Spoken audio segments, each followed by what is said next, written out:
What's up, guys? Welcome back to Unqualified Critics. This is post-move Unqualified Critics. So my game room is no more. I don't have a green screen set up yet or any of that fun stuff.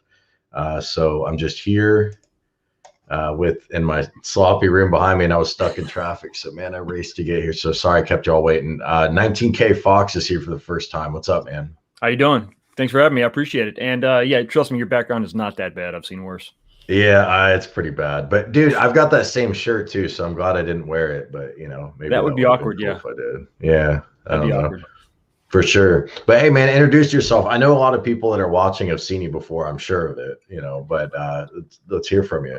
Yeah, well, first of all, again, thanks for having me. I am 19K Fox. I've got a little channel where I talk about Arcade 1-Up. I do a lot of modding, the ups and downs, the ins and outs, the releasing, unreleasing product announcements, or just kind of keeping my content going. But it's fun. I'm just riding the wave, and I'm having a great time meeting just a ton of great people in the community. So that's pretty much what I'm about.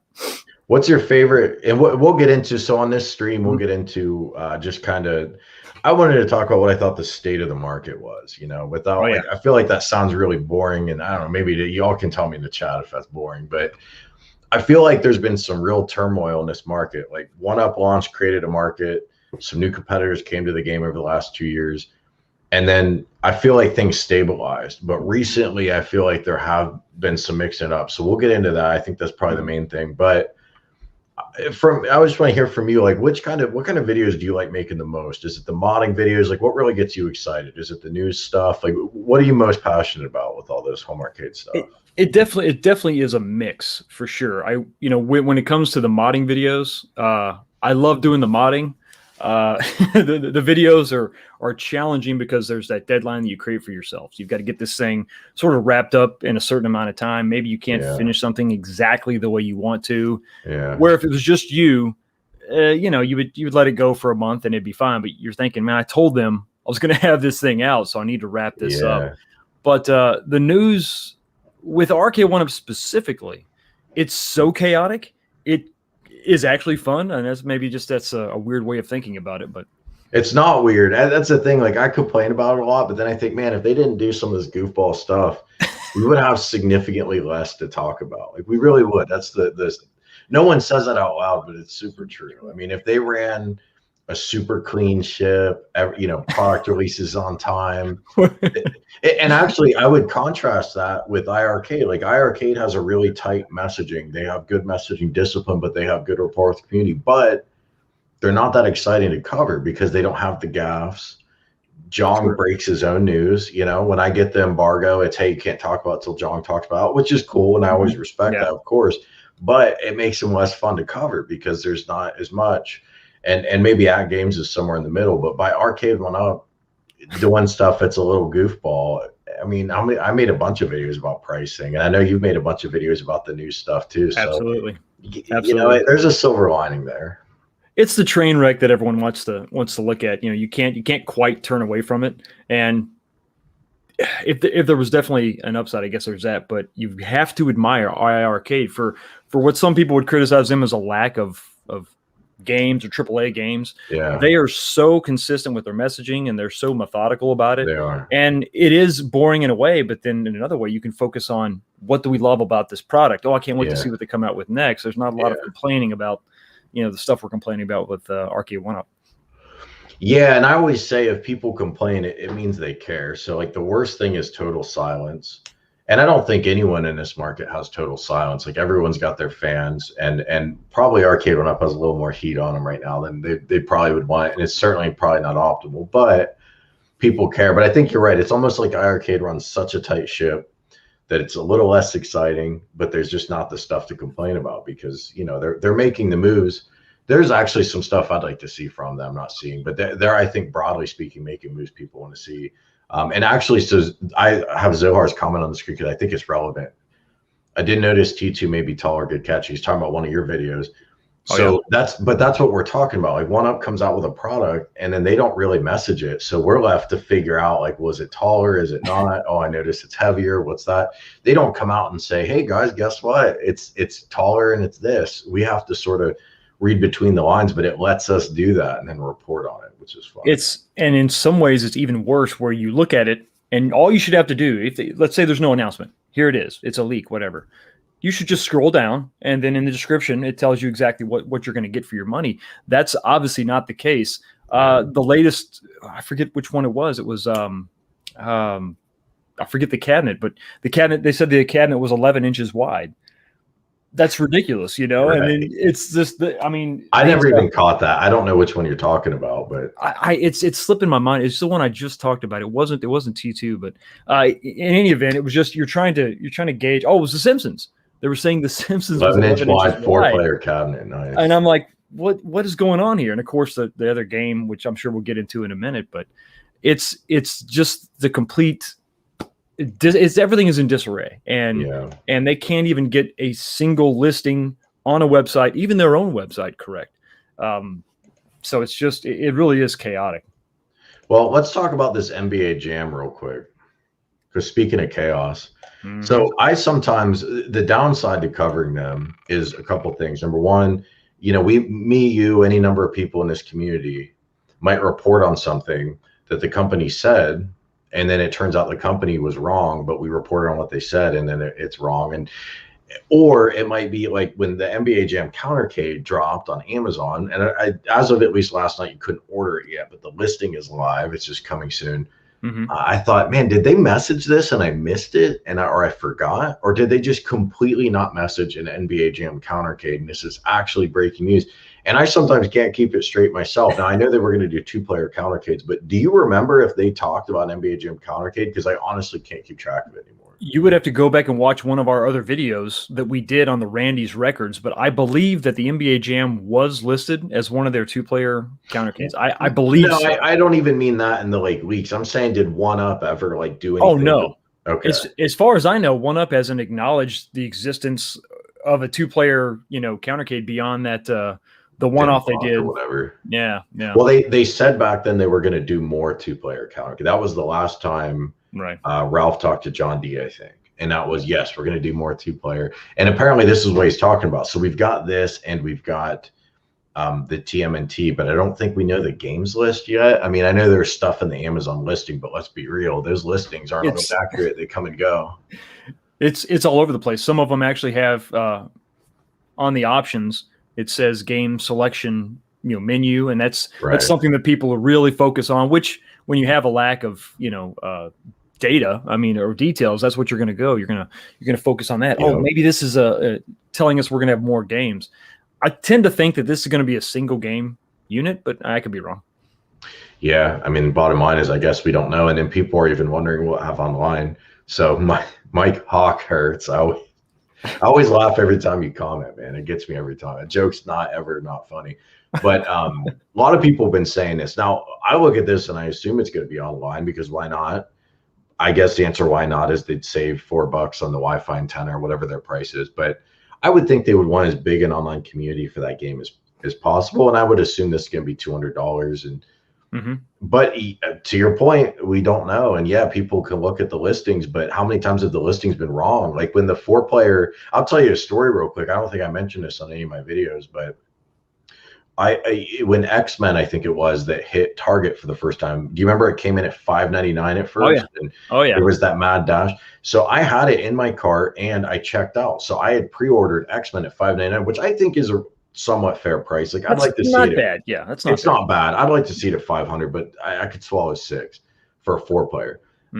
Anyway, then I canceled my pre-order because I thought, well, you know what? Let me get this Target red card, which you guys all need to go out right now and get a Target red card, because you know what I'm talking about. So Target has one. Your wife out. See, that was the thing. So I didn't have anyone who had one. So I thought, let me get it. And Target tells you when you sign up for it, as soon as you're approved, it'll be in your virtual wallet, be able to use it. So I thought, cool. I canceled my pre-order, got my red card. Well, then it never showed up in my virtual wallet. I had to wait a week for it to arrive. In the meantime, they fixed their mistake. I didn't know it was a mistake. So they went from 600 to 700. So dog, I could have had it for 600 with 5% off. And did you get it pre-ordered? No, I did not. I was taken aback by the pricing, and I was $5.99. Well, no, not the 599. The 599 Okay. was great. When I The always go to 699. Arcade One Up first. It pops up there. You see that price, and then you look around. Yeah, Big Blue is the only one I jumped on immediately, and then I saw that that was a pretty solid it was deal. listed somewhere else. So I actually canceled the pre-order with Arcade One Up because I'd gone through the rigmarole of going through that whatever that other service is that you have to use partially. I think That is what it is. service was annoying too. I had so much issue logging in, and I just I thought, good know. God, how many barriers can you guys put up to me giving you $800? What is the issue with using pay? And I'm sure PayPal gets their cut, but something as mainstream as PayPal, Yeah, why wouldn't you just go with a service like that you do and wonder. make it simpler? But that's, I don't know, it is what it is. So I canceled that one and went with GameStop because GameStop said it could get it to me sooner. Is that the case? I have no idea. But We won't know until it's there, and we know Yep. GameStop's had issues. And Zero has a good Absolutely. point when we were saying, "Hey, will NBA Jam be online?" There's no live button. You can't even trust that because it's just a render. So the render is often wrong, and then they add stuff later. And Mhm. I'm actually keep talking, Fox. I'm going to turn my light. I came in here so last minute, frazzled, stuck in traffic. That's no problem. Well, if you've watched my channel for any length of time, I can talk. So Okay, I can go ahead and definitely talk, do my that. man. I could definitely do that. So I think that when it comes to and I want to go back to the comment that Zohar had about T2. So with T2 is a perfect example of the lack of detail or messaging. And I know that it is technically a leak, I guess, even though it was an official listing with the Canadian retailer. You had that break in the side panel there that was very similar to Big Blue. So that was sort of a clue that, hey, maybe I this is didn't actually notice taller. that either. Yeah, so that's I didn't. an interesting catch. No, I didn't either. I actually thought it was part of the decal, like a fake screw on the T2 logo. Sure. But then you saw that break, and I thought, oh well, maybe that's. So I actually went back and I thought I was going to verify the height, right? But that is listed as the standard height for another 4-player or legacy cab. So, Okay. but even that, who knows? So then the question is the render wrong with the two panels, and maybe they borrowed it from Big Blue, or is the listing wrong? And I would submit to you, it's probably more likely for the listing to be wrong because it'd be a lot easier to copy and paste that in. But that's the whole fundamental issue. Like, we should just know that, I mean, if they were going to make it taller, that would be addressing I would argue, the primary complaint people had about Buck World or Buck Hunter, whichever one you got. Mhm. Probably the secondary was screen size. They're probably not going to address that, but whatever. Right. But if they are addressing that, that's exciting. Why wouldn't they message it? And again, then you and I have a little side job here. We get to message it, right? But True. I just don't understand why they don't do it. It still blows my mind that Terminator 2 is a leak and not a marquee Arcade One Up leading E3 with T2. I don't understand that. It wasn't. How was it not at E3? When I saw E3 come and go, I thought, all right, and I like to cover when I predict stuff and I'm wrong too, because it's not, it's interesting when you're wrong and when you're right. But I said, look, there's no way these at 3 or 4 games or whatever, there's no way this is the end. By the end of the week, they're going to come with something new. And I figured it would be. I didn't know about T2, but I figured it'd be a light gun game, racing game. Right. And we knew about the leaks and stuff, or maybe Tron, a specialty cabinet, and they didn't do anything. And I thought that's very weird. And then when it's coming anyway, very interesting. And they have a chief marketing guy, and he's a pretty basic concept. So I don't understand how they get it wrong. And I feel like there's got to be some kind of good explanation, because it just, it's easy maybe for us to criticize from the outside, but it really is mind blowing. I understand there is a lot that they're trying to juggle.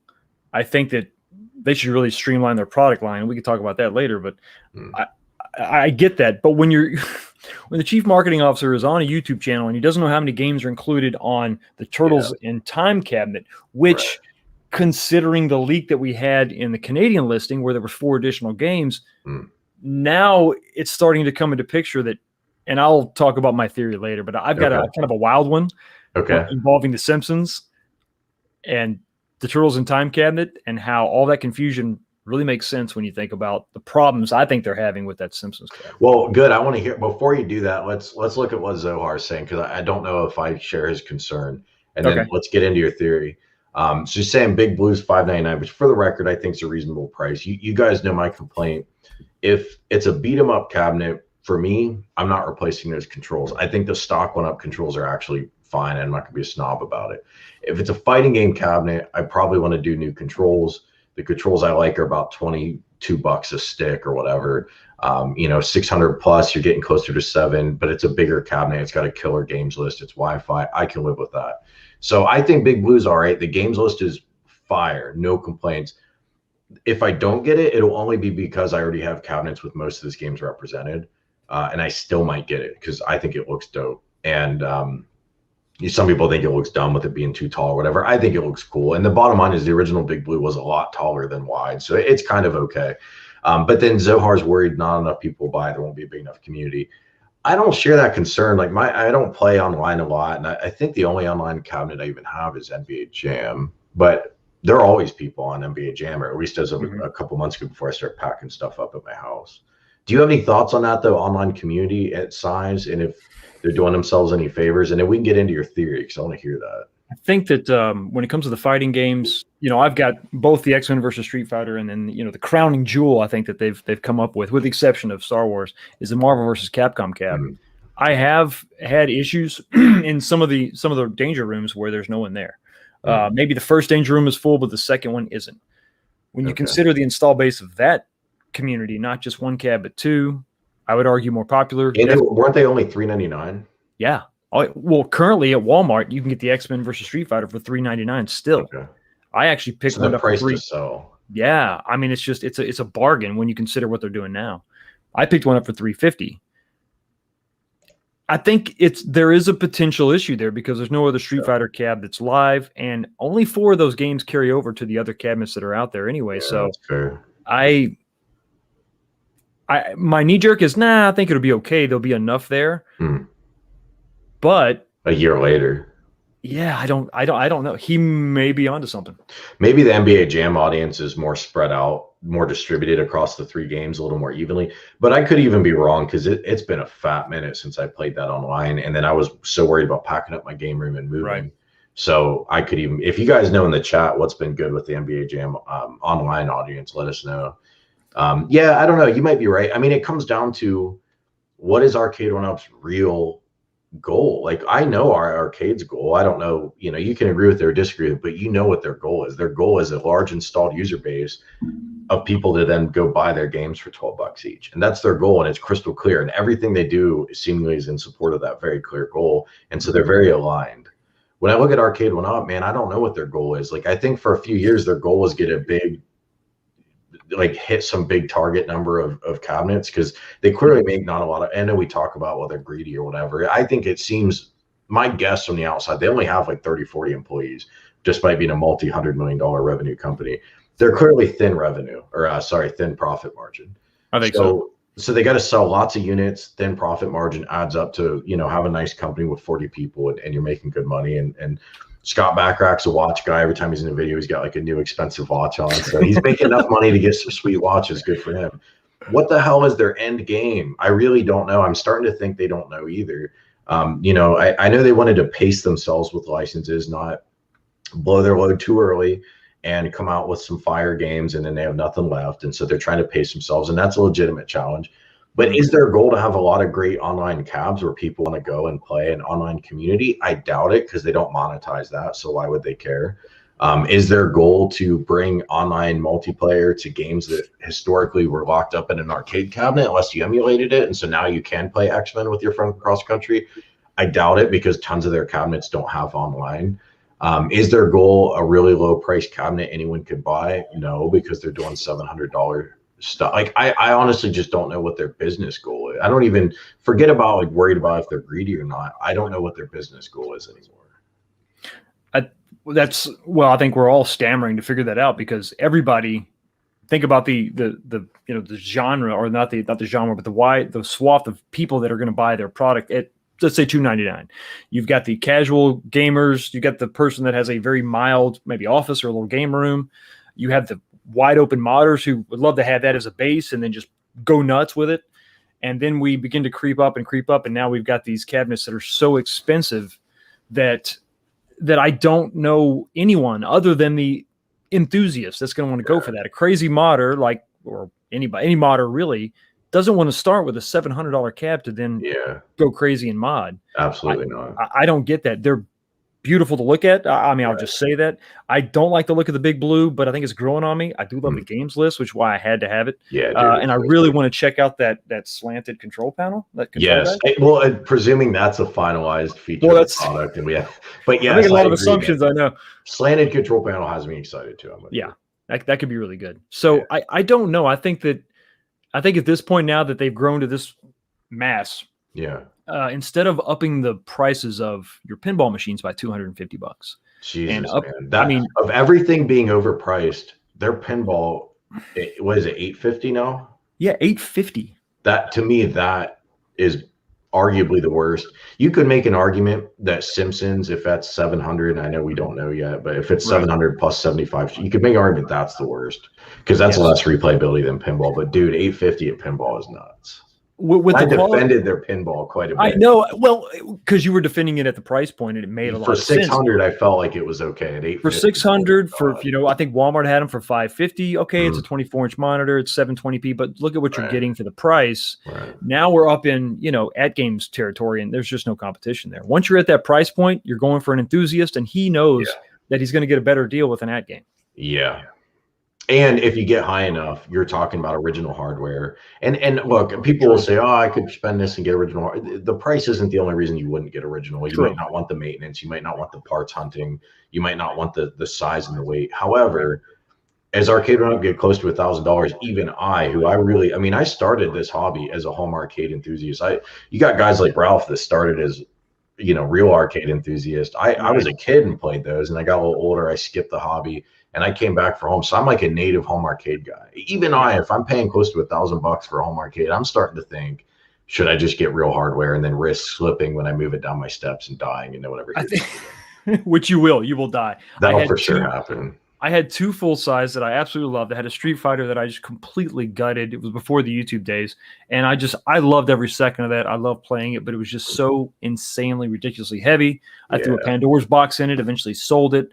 I had another racing game. I had a Ridge Racer, but it was just that size. I just couldn't. You can't deal with it. It's so expensive to maintain. When you lose a CRT, you're kind of done. So I went the arcade kit routes for a while. Stuck with a bar top for a while. Like Rec Room Masters or something else. Yeah, Rec Room Masters back, probably 9 or 10 years ago. One of their original kits, like $500. I put a PS2 in it, and it was just I loved that. And I think I had an X Arcade control panel, control deck.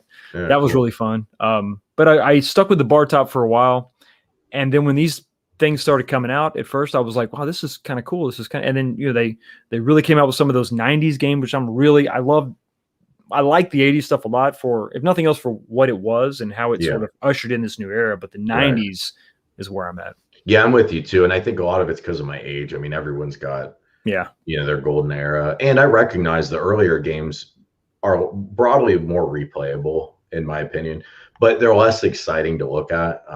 And I'm setting fighting games aside because fighting games are endlessly replayable, obviously, if you have someone.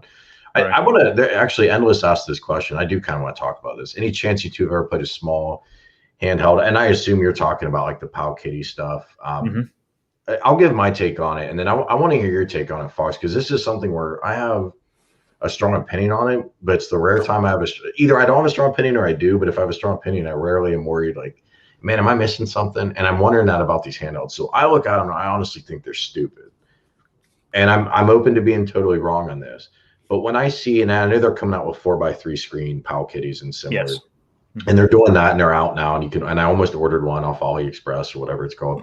But when I see these widescreen joystick driven emulation machines, I think, why? Like, yeah, I could get a jailbroken Wii or Xbox or my computer that I'm sitting. I mean, who cares? I could get like a PSP and jailbreak that. Like, if that's the experience I wanted, that's literally been available for years. Yeah, exactly. That's what I'm saying. Yeah. Is that the PSP Go? This is a PSP Go. I'm a PSP. I'm a Sony fanboy. Would they sell like 12 of those? Like, you're the only one in the planet that has I think so. Yeah, I actually sold the other one, the Pearl White.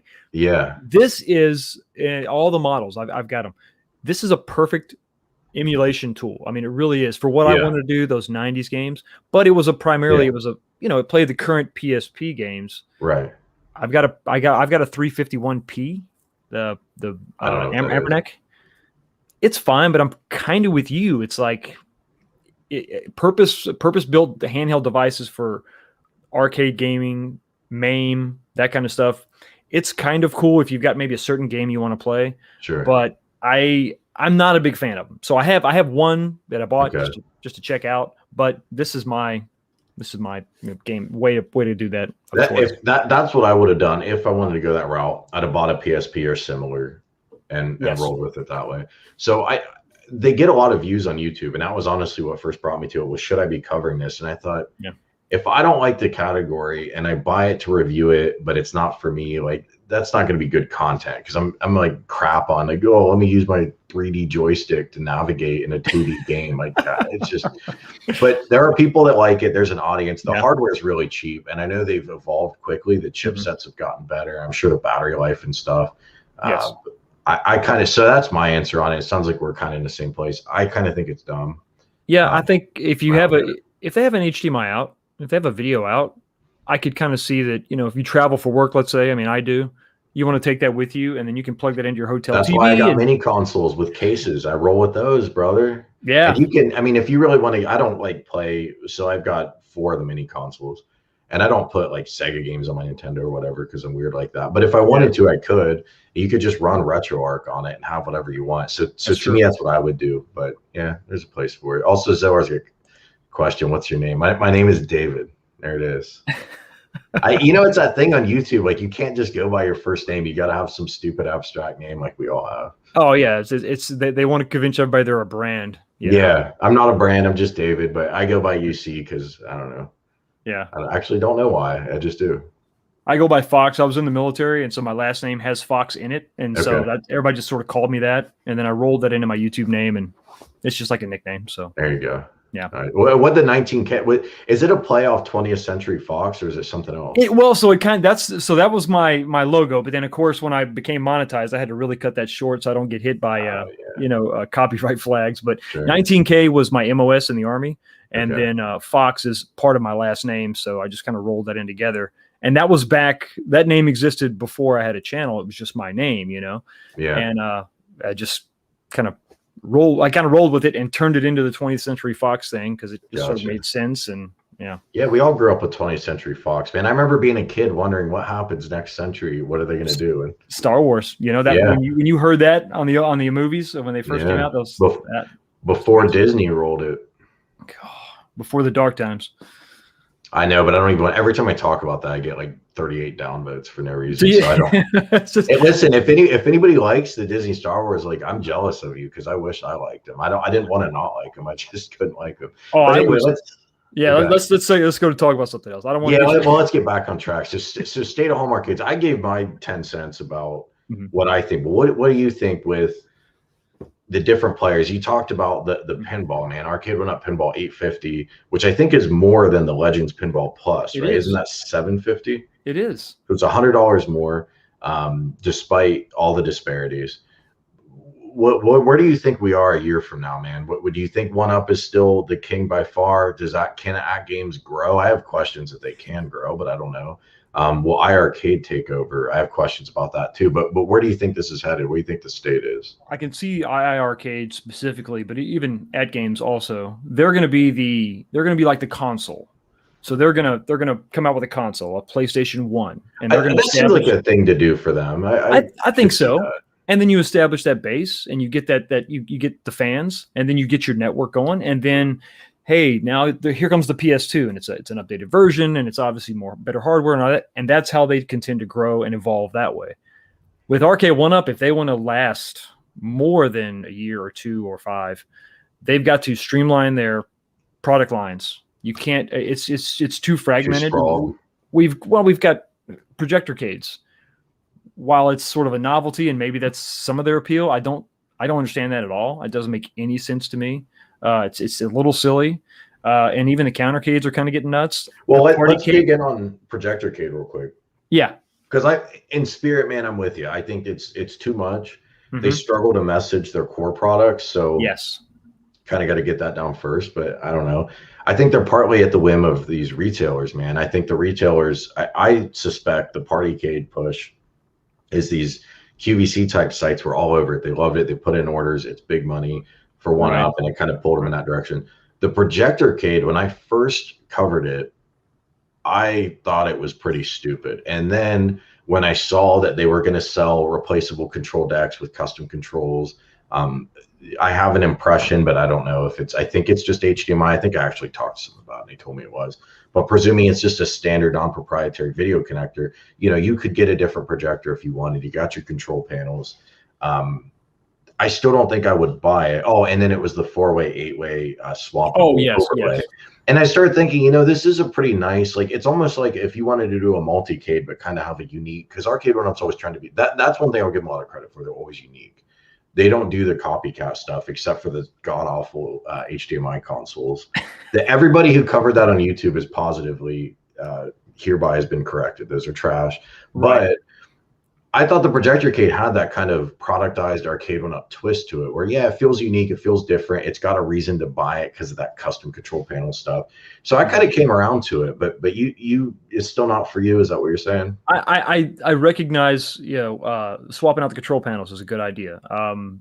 So some of those things are good, but I think that and I'm not behind the scenes, I don't know, if we're sacrificing the price point on what I think is the main driver of their company, and it's these uprights, I think you cut the product line, or you reduce it, or you know, whatever. I think that you eventually have basically two product lines. I think you can have your 3/4 scale Cadillac versions of games, keep those coming in different variations, and then you take maybe your Partycades and these Countercades, you combine those with those wider control decks with the 2-player.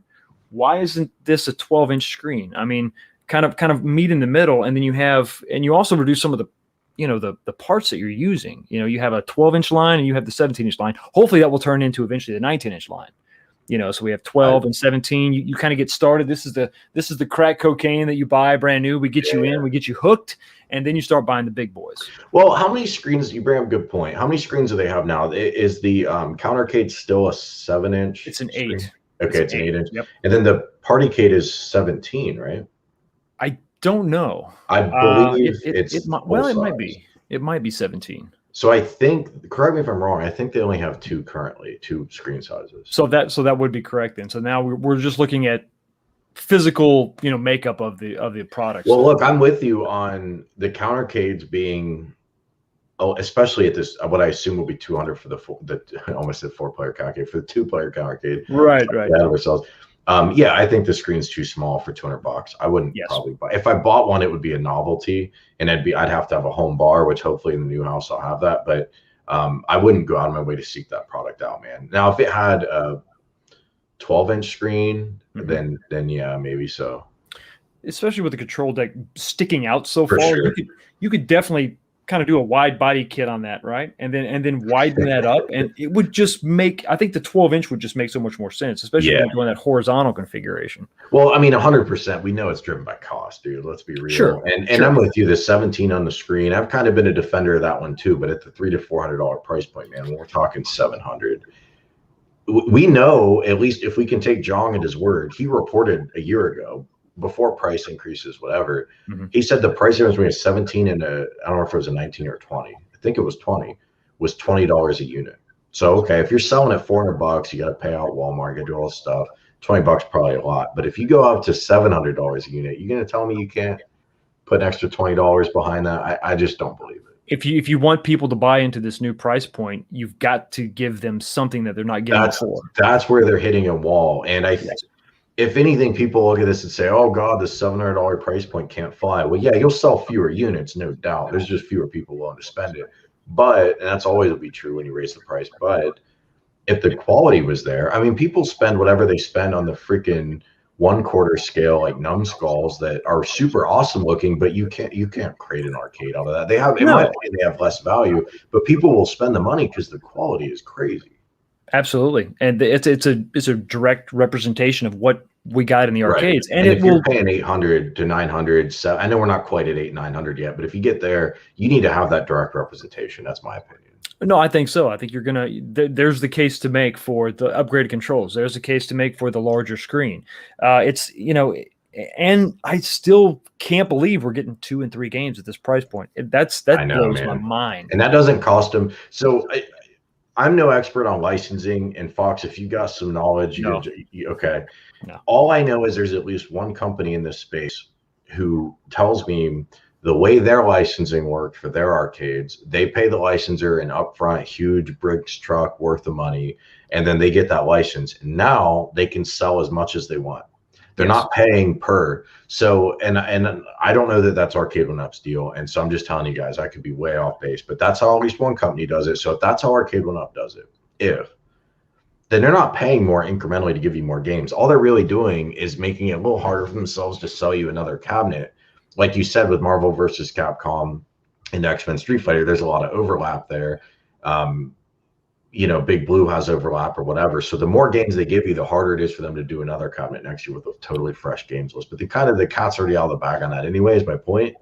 So why in God's name, if they were giving people 10, 20 games, they'd probably get less complaints. And I don't know that it would be more expensive for them. That I just used a bunch of words to say a small point. But yeah, I think you know what I'm saying. I don't think it would necessarily incrementally cost them more.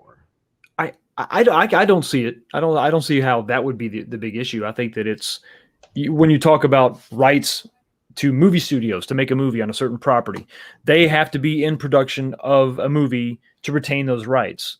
What if, speculation, I don't know, what if to retain some of the rights for some of these properties, they have to continuously make a cabinet to retain those rights? And maybe that's why we get so many iterations and versions. And that's an interesting point. I mean, they're working with heavyweight licensors. We've got Nickelodeon on the screen. Disney. I mean, Disney is Marvel, bigger than anyone. Exactly. So I think I'm with you. I'm speculating here. I speculate that the licensors are pulling a lot of weight to push for things. We don't know what they're pushing for. Are they pushing for, hey, I don't want to share? Like I've heard this before behind the scenes. They might have an opinion about what other games can be on their cab. Yes. They don't want, even if it's all licensed by the same, they might say, well, I want this game with this and that game with that. So maybe the combos that we want aren't feasible. They might be pushing for constant releases, because if you're Disney, you make more money the more times, presumably, the more times they come back to that well, the more variants they license of whatever. Same thing with Namco and blah, blah, blah. So they could be pushing that too. Although I think the rehashes that you're touching on, I really suspect they're driven by the retailers. I think it's the people doing the purchasing. They've heard of Pac-Man. They know roughly how much they can sell versus some new title like Big Blue. I mean, I don't know. I mean, they're making Big Blue, but does Walmart know how many Big Blues they can sell? Maybe not, but they know how many Pac-Man cabs they can sell because they sell them every year. So that's like a known quantity. I do know that I've worked for companies that have sold to Walmart, and the amount of hoops you have to jump through to sell to Walmart is kind of extreme. When you're making a certain product for everybody else, you do have to make a variant of that just to go to Walmart. That way they're not getting the price shopping as much. And Costco does that. We've heard of that with 1-Up. Costco required they do a custom variant. There's a company, it's behind the scenes, so I can't say the specifics, but they didn't sell through Costco because Costco was forcing them to cut their price and do some custom stuff that they felt like was a distraction. So to your point, I think you're exactly right. I think the retailers, they're looking out for themselves, and at the end of the day, they want to differentiate. That's kind of the bottom line. By the way, I don't know where the comment is on my list, but Deputy said he was just at Cedar Point. So I'm in Ohio. I don't know how many of you guys are in Ohio. Cedar Point's one of the best roller coaster parks in the world, according to a lot of people. Man, they had a killer arcade with a lot of Sega titles, actually, ton of Sega titles and some really old stuff. And he said they just sold all of it off and they went to redemption games. So that kind of sucks. That sucks. But cool for collectors who were able to scoop some of those machines because they had a lot of stuff. They had some interesting titles. They had the skateboard title. I forget what that's called. They had the 18-wheeler arcade machine. Yeah, where it was like it was like a real early open world feeling game. That game was pretty dope. But I don't know. That's crazy. But I think you're right, man. I think it's the licensors. I think at the end of the day, either they're going to be able to sell these at $700, $800, or they're just not. And if they're not, it doesn't matter about price increases. The price are going to have to come down, or they're going to have to really become a niche product. And I don't know that that's where they're going to make their money. I don't know if that's where they want to go. I think everything else is kind of a niche. They wanted to be more mainstream. I can go to Walmart and pick it up and put it together, and there it is. Yeah. iArcade is much more specialized, focused on the community, I think, for the most part. Eventually, I think they're going to grow beyond that. But you got to go to the website. You got to know what you're going to get. and all They're that. they're catering to enthusiasts right now. Absolutely, Like, super absolutely. clearly. And I think that that's where they should start. Arcade One Up is taking a different approach, Yeah. so their strategy is going to have to differ from that. I get that, but I still think that they cannot sacrifice the core, which is all of us crazy people that buy these things and have 10 Right. and 12 and 13 of these, already, and we're looking to buy more. We're excited because we're waiting to see our favorites, make it home and have a dedicated machine for that. But I mean, with these prices, even us, we're just scratching our heads. I don't get Well, it. what happens when they run out of those favorites? And I think they're aware of that issue. They brought it up. Oh yeah. What happens when those favorites are? Everyone's got Lethal Enforcers and Mm-hmm. Daytona USA, and it's two years from now, maybe 3. Where do they go from there? Do you think? I think they have to build out that the Wi-Fi functionality that's just kind of a bonus right now. They have to build that out.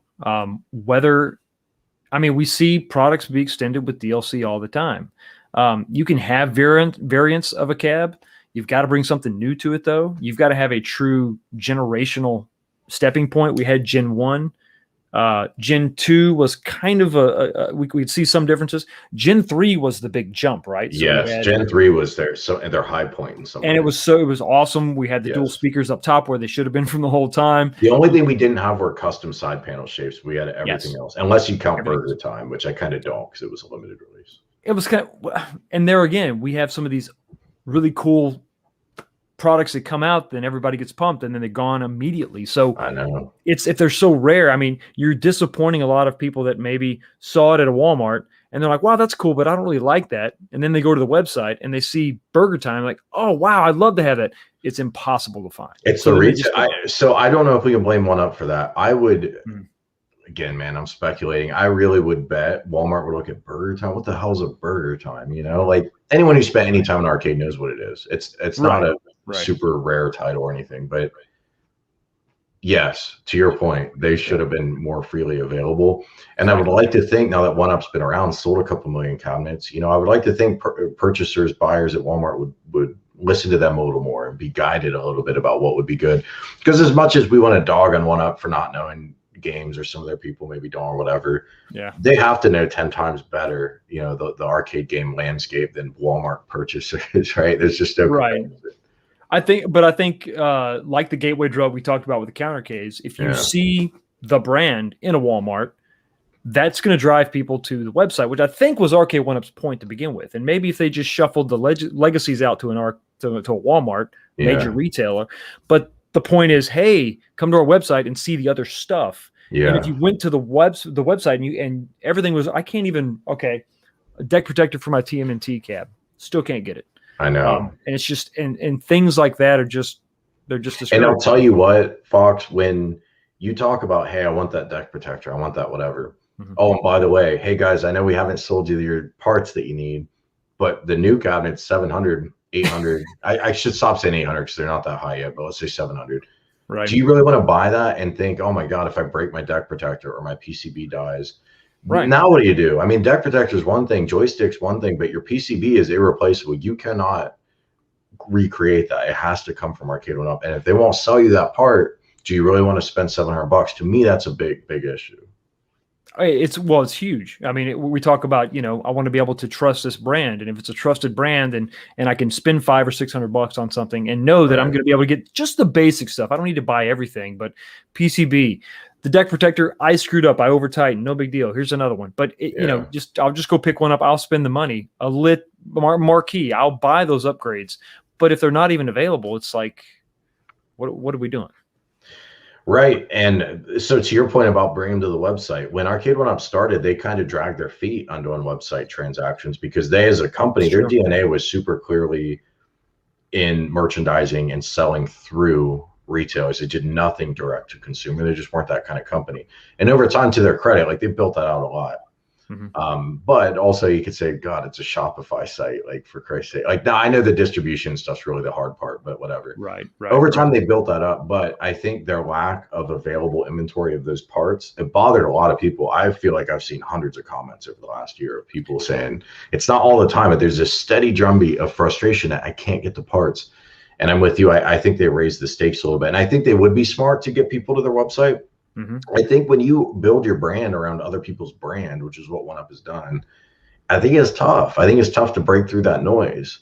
And that's where for an iArcade or even an Act Games, it might be a little easier for them to establish their brand because frankly, they're not working with, you know, brands the way Arcade One Up is. They're not working with their Disneys and their Marvels and stuff. I know they've got Sega and I know they've got some big names at iArcade, but it's just not quite that same level. And it's more about iArcade promoted iArcade first, and they said, hey, the games will come later. And that's a different way to sell. Arcade One Up made a big splash with these big, you know, Street Fighter 2 and stuff that they launched with. But by putting their, you know, their partners' names first every time, that helps you get in the door and leap ahead and sell 2 million cabinets. But the downside is it's hard to create your brand because you're kind of just permanently in the shadow. Yeah, that makes sense. And you can see that with some of their branding on some of these legacy cabinets where the Arcade One Up is smaller and smaller and smaller. Yeah. And that could also be more than just the physical branding, but the actual emphasis on the companies now. Could be. Zohar's question, what will they charge? That's a good question. What will they charge when they get better chipsets to play stuff like, well, I mean, we're going to know with Killer Instinct this year. So that's number one. I guarantee that Mortal Kombat will be $850 at least. They need to do a Zohar edition and literally just charge like $1,300 and just be done with it, everything. And just have it be awesome. Right. Man, I don't know. I'm a little nervous about Killer Instinct. It's a great IP. It's a rare IP. I think they're good. Well, I didn't say that as a double entendre, but I guess it is. But that's a high-end IP, man, and major kudos to them to get Microsoft to play ball with that. I wouldn't be surprised if KI is $750, $800. What do you think? You're talking about something that's a little bit different.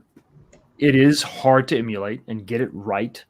If they can get it right, the games list I think is pretty good, even though it's only 4 games. One of those is a console game. Right. They're still really good. You kind of got a little bit of variation. Couple the double. What's the Battletoads Double Dragon? Is that Battletoads / Double Dragon? Yeah, that's the console game, though, right? That's the console beat 'em up. Yeah. You know, Battletoads is a beat 'em up, but it's an arcade version of that beat 'em up. Right. So I think they've kind of got the games list in a pretty good place. Agreed. It's something nice variety. Everybody wants it. It looks good. I'm concerned about the control deck. You know, it looks like they're going back to the legacy thing where it's recessed. I can't understand that either, especially when big blue control deck looks. It's been a while since I looked at it, but it looked great to me. Yeah, I don't understand that at all. I don't understand it at all. I actually fixed my Midway Legacy. I just reworked that, and it took a little bit of work, but I just swapped all the buttons into it, and I had of course the actual decal, the artwork is different, but it makes just so much more sense. Your hands have so much more room to rest. Right. That just kills me. But if that thing comes out, and you know, if it was a Big Blue situation, if it's $5.99 all day long, I'm okay. It would sell like fire if it was $5.99. But they come out if that thing is $7.99 or $6.50. I don't know. I don't know if it's going to really be worth it. Everyone's going to be really trepidatious, and then you're going to have to get some reviews out there, which could be good for us maybe if we jump off that ledge first. Sure. But what if you get it and it's just not there? You have channels dedicated to Killer Instinct and that emulation and getting it perfect, and they pick up when the sound and when the voices are coming in, they're not supposed to. And the bar is going to be sky high. If you're $500, $600, people will let that stuff go. If you're 700, 800, I have a hard time believing it would come in at 650 or less than 650. I think no way. I'll be super shocked. Yeah, I'm with you, and I think that when you get to that point, I agree. The public is going to be way less forgiving. I agree. You know? I agree. And KI, even I would argue, even if it's 600, I think people would nitpick it because it's got such a cult following. True, but I think that at least at that point, it's sort of reasonable. Because, I mean, if they throw in a 10 sign, then we're good. That's all you need. Dude, God. Yeah, I know, the 10 sign. Let's look at the super chat from my man, Jason. Jason, not Voorhees, but Moorhees. I hope that's really your name too, Jason, because that would be exceedingly dope. Why are the newest generation of cabinets? Because, dude, I have the same question. Why are they released with no scaling options, less options there? All right. So first off, he's talking about the screenshots we've seen through FCC listings of instruction manuals on, I think, Simpsons and Turtles in Time. Mm-hmm. And they show options like number of lives, like difficulty level, a tracked screen, should it have music or not. So cool. They have options. They have menu screens. They need to all have menu screens. They should have done this years ago, but absolutely. Whatever. And I think it's kind of Arcade 1-Up's weak software background is why it didn't happen earlier. So the question is, I guess I should leave it up. Why don't they all have scanlines, dude? That's a good question. Now, the answer that Arcade 1-Up has given before, they've actually given a pretty thorough, it's not necessarily an answer I like, but they have thoroughly addressed this. I'll just repeat what they've said. And this was on, I think, 1-Up Weekly a long time ago. Rest in peace, 1-Up Weekly, by the way. Hopefully they come back sometime. All right, so he said we have different developer shops that handle the emulation for the games. And we all know about Code Mystics, but there's other Ocean, and there's at least one or two others. And so these are, little shops. I don't think these are huge monster teams, and they handle the emulation. Some do better jobs than others. We all know that. But only one of them does scanlines really well, and that's Code Mystics. And then that's somehow owned or limited to Code Mystics. They can't take that and port it over here to the emulation as some other company did. So it's up to each individual team that they partner with, third-party company, to handle the emulation, to bring scanlines to the table. And a lot of them just don't. And again, it's not because they can't, but it's because the scanlines aren't good. And there are such a thing as crappy scanlines. And I don't remember if it was the Sega Genesis Mini, or there's some product I own with really junk scanlines. I can't remember. I think it might be the Genesis, but it's basically just faking the interlacing where every other line is black, and then they don't adjust the brightness overall. So it just darkens everything. It kind of looks like junk, and it doesn't have the fuzzy softness that you really want. So that's the reason why they don't do it now. Is that excusable? I would like to see more consistency. And I think Arcade 1-Up hurts their brand. Like, if you buy an Arcade 1-Up product and you have to think, oh God, who did the emulation for it? Was it Code Mystics or someone else? Or you should just be thinking, this is an Arcade 1-Up product. It's going to have this level of quality. Do you have any thoughts on that, Fox? Consistency. They have to, whatever they're going to do, they have to, move forward and do it with all their cabs. I think if they were pushing their emulators, the companies that are handling that, to include scanlines, I think they would give that a shot, and we can at least judge that for ourselves. I don't know that Arcade 1-Up is pushing for that. I know, Backbone did the emulation, for the X-Men, for the PlayStation 3 when they re-released that, the Konami, and they did scan. This was, 2009, 2010. They were doing scanlines back then. I know PlayStation 3 is a little bit tougher hardware, but sure. Scanline and scanlining and that effect has been done for a long time. For sure. I'm sure that these other companies could pull it off, but the only reason, I'm not going to say the only reason, but one of the reasons why we're so focused on what are we getting, or why aren't we getting some of these options, is because we're at this price point. No doubt. It's just less forgiving. Everything's less forgiving. Yeah. I mean, if, it's like, okay, it's a Chevy. Yeah, but it's $100,000. Well, okay, why? It's an Arcade 1-Up. It's $800. Why? Where are my options? Well, and I'll take that a step further. Like, let's take your example of Chevy or whatever. Mm-hmm.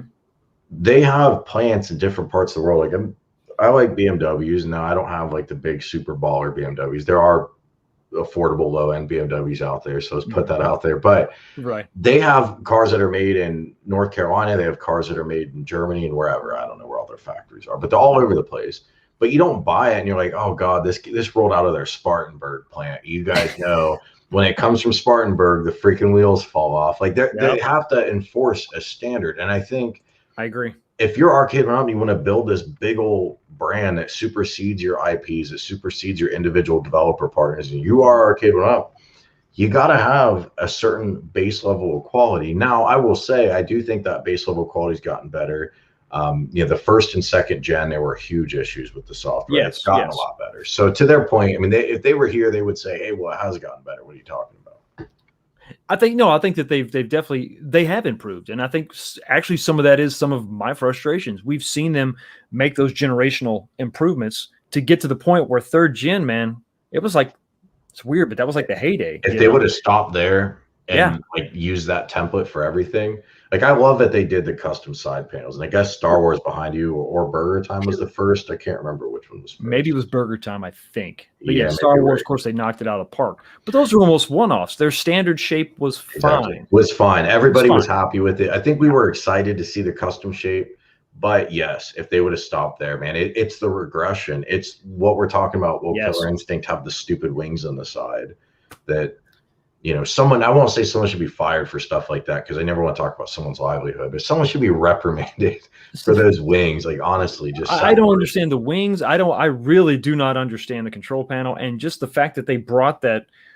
I only have one legacy cabinet for this. Well, I have two, but the other one's a Namco. It doesn't count. But the Midway Legacy, because it has the full side. So it's got the full size, and it's okay. It's a single player experience, Right, so you could recess that control panel and you're okay. Exactly. It's like they took that as their base and then they tried to export that to 2-player where it breaks down. And I don't understand why. And to take that screen and to bring it up, I mean, it seems like, I said this in my review, everything that they did physically to the cab was wrong. I mean, the artwork would be the exception. It's beautiful. The artwork looks great. The software, the menu selection, the game selection, all that was great, with the exception of maybe Paperboy. It's kind of tough to play. But beyond that, it was some weird stylistic choice that didn't help the gameplay experience at all. It's weird. Yeah, and then you wonder if that's a price thing. Like, oh God, we got to fully redesign this. It's our budget line. But again, if they would come out and address this stuff and say, hey guys, we know it's not the perfect design. We had to do it for this reason. To be fair, John D used to do that, and he might go a little too far sometimes and get roasted. And he did go. I mean, I won't say he might have. He did go too far sometimes. There's no doubt. Yeah. But we at least had that voice. My man Jason. I never know if I should call you Third Floor or Jason, but it's my man Jason. We'll call you that. Arcade One Up needs to start providing replacement parts, especially PCBs and big buck guns. Dude, you are not lying. And I wonder in the chat if any of you guys have Buck, if you've had issues with your light guns. I had issues with a light gun early on in its life. And then One Up, to their credit, they did replace it. So I'm good there. But I wonder about the failure rate of some of these parts. And maybe the failure rate's not that high. And maybe it's okay. But those guns feel fragile to me. And when they die, they are proprietary. So. Do you have that, by the way, Fox? Do you have the Buck? I don't. I looked at it really, really hard, and I wanted to have variety within my arcade. I love the racing games, the racing cabs, and I really wanted a light gun cab. I didn't pick up Outrun because I was actually looking for something maybe a little older. I kind of like Road Blasters, that kind of gaming. I mean, Outrun's cool, but if Outrun could have been more of a packaged thing with other styles of racing, that would have been cool. Maybe have Spy Hunter or something else in there. So I didn't really pull the trigger on that. And it's funny, I don't think a lot of people did because that price has stayed fairly low, and they're out there. They're plentiful. When it came to Big Buck Hunter, that was too much of a casual game. And I made the comment that I want to have a arcade machine that's going to simulate something I can't do in real life. And I think we can all, if you're in the States, you can go get a hunting rifle and you can go shoot a deer. And that's fine. I'm not taking anything away from anybody that likes that. But I want machine guns, I want bombs, I want sci-fi craziness, and it's funny. That's what T2 is definitely going to scratch that itch for me. Man, I'm with you, and I think most of us will probably agree. Like, we wanted, probably as realistic as we might want would be a Lethal Enforcers. Yeah. We wanted the Area 51. Comical, really, yeah. What's that?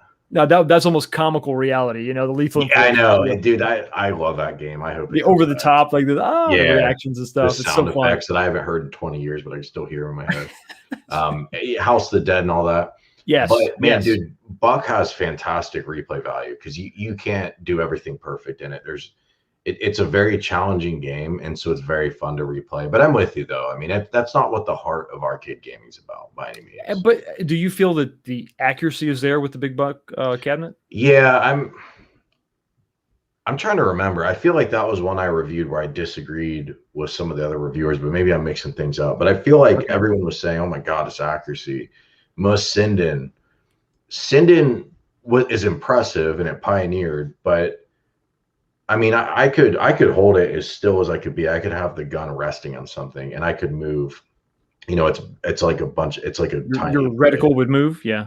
Well, my shots would be off by a meaningful portion of the screen. It was good enough for me as a casual player. If I came in there trying to play Buck World and really was trying to, set records and stuff. Like, no way. I don't think it was Okay. accurate enough for that. Now, the other side of it is I haven't played Buck in real life on a real machine in years. It's been a long time, and I don't even know where one is around me that I could play it. So I can't compare it. So maybe someone could compare it, and maybe the CRT version is equally fuzzy. I just doubt it. So yeah, to my long story short, for me, it was precise enough, but it was not perfect by any means. Because I think it looked great. I was actually impressed that they took on a game of that, you know, that's fairly. Did you see the story behind that though? No. Looking great.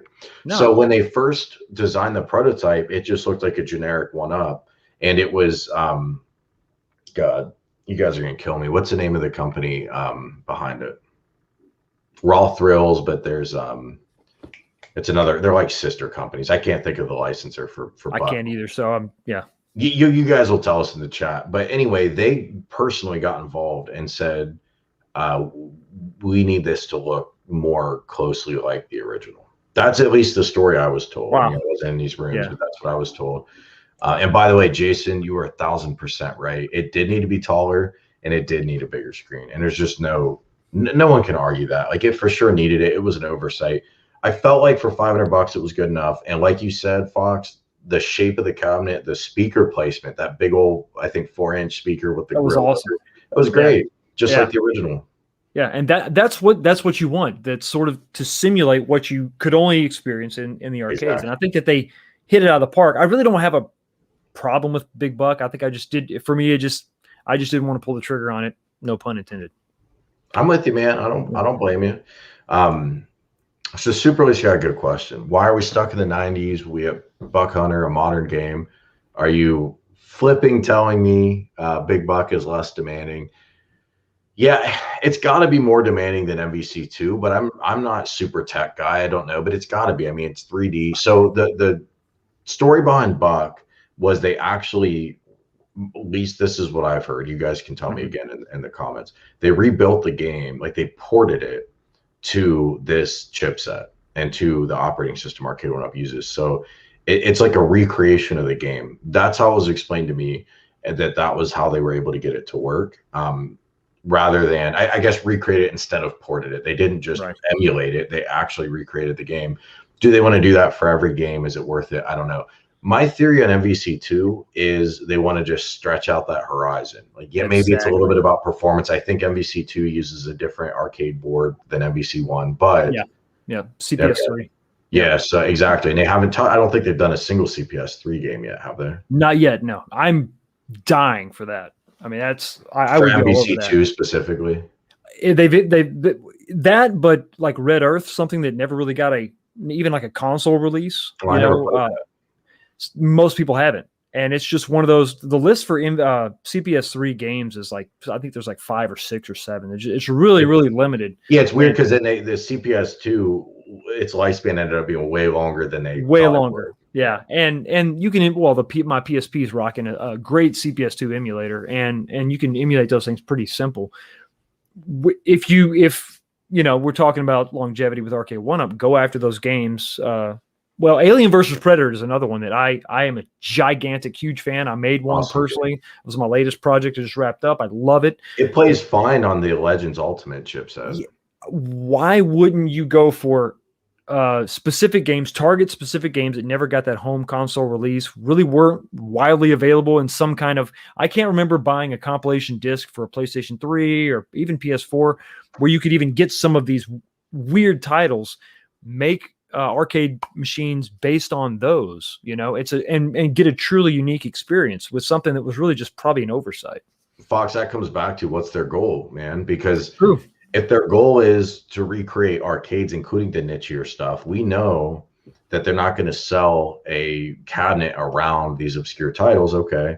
That's why I said earlier, if they don't start selling DLC, we're going to be stuck in this constant trap of only getting the titles that Walmart cares about or whatever. I know I'm picking on Walmart, but who cares? No, it's a valid point. Yeah. Or the Walmarts of the world. Yeah. So you'll never get the obscure stuff. Yeah. My point is, a lot of people that buy these, I know 1-Up maybe wants to grow beyond the enthusiast, and they already have. There's not 2 million of us. Look at these YouTube channels. Like, someone gets 10,000 views on a video in this niche. Like, that's a lot. It's a small niche, and that's fine. Yep. So clearly there are people that aren't us that play this stuff, and that's Sure. cool. But there are a lot of us. And if we could buy some of these more obscure games, if we knew the emulation would be on point, would that work out? And I don't know if the economics behind that work. All I know is if they don't get to that point, we'll never get that. And we'll only be able to do this stuff on, an iArcade. But that's a different experience, because iArcade, or Legends Ultimate, where you bring your own game. I'm kind of not counting that because that's sort of not official, but you could do that.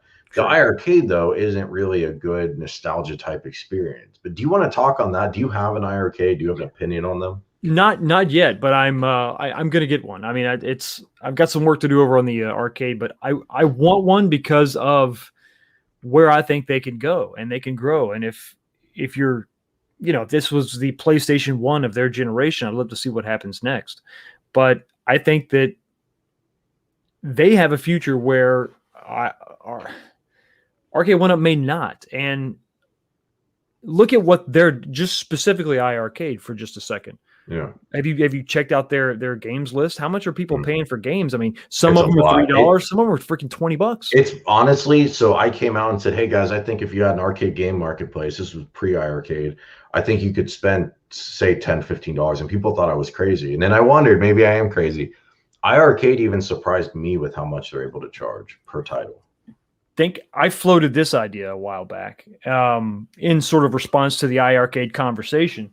Let's say you have Marvel versus Capcom and you wanted to add, like me personally, and I'm a nut, I know, Alien versus Predator comes out, and I want to, so maybe I don't have access to their entire library, but I have access to specific games that the licensors are cool with. And for $20, I could add Alien versus Predator to this cabinet. And that's exactly what I've been pitching. Because people would say, well, they're not going to do a full multi-cade and mo licensors. That's okay. Yeah. That's okay. It can be limited. And I would submit, and maybe you agree with me, you can tell me. I would say I would prefer it that way, because if I want a multi-cade, I'll just get the iArcade. Get a multi-cade. I have an iArcade. If I buy the Capcom cabinet, I'm cool with just putting Capcom games on it, because I'm a weirdo like that, and I have licensing OCD. I don't know, it's stupid, but that's how I feel about it. No, I don't think it's stupid. I think that's their niche. That's what makes them different, right? You can go and you get a Capcom, cabinet, and it's really just going to play that stuff, and the control is going to be purpose built for that. You come out with, let's say, a CPS3 cabinet, and the headline title can be whatever, and it comes with 2 games, but you can go within that cabinet and purchase the other 4 at that solves the issue. Aside from all the issues we're talking about, it solves the issue of space. Do you remember when John D was being interviewed, and it was like I don't even think this was on a Ralph show. This was somewhere else. Somebody had asked him in the comments, hey, what happens when we're running out of space, dog? And he said, oh, that's your problem.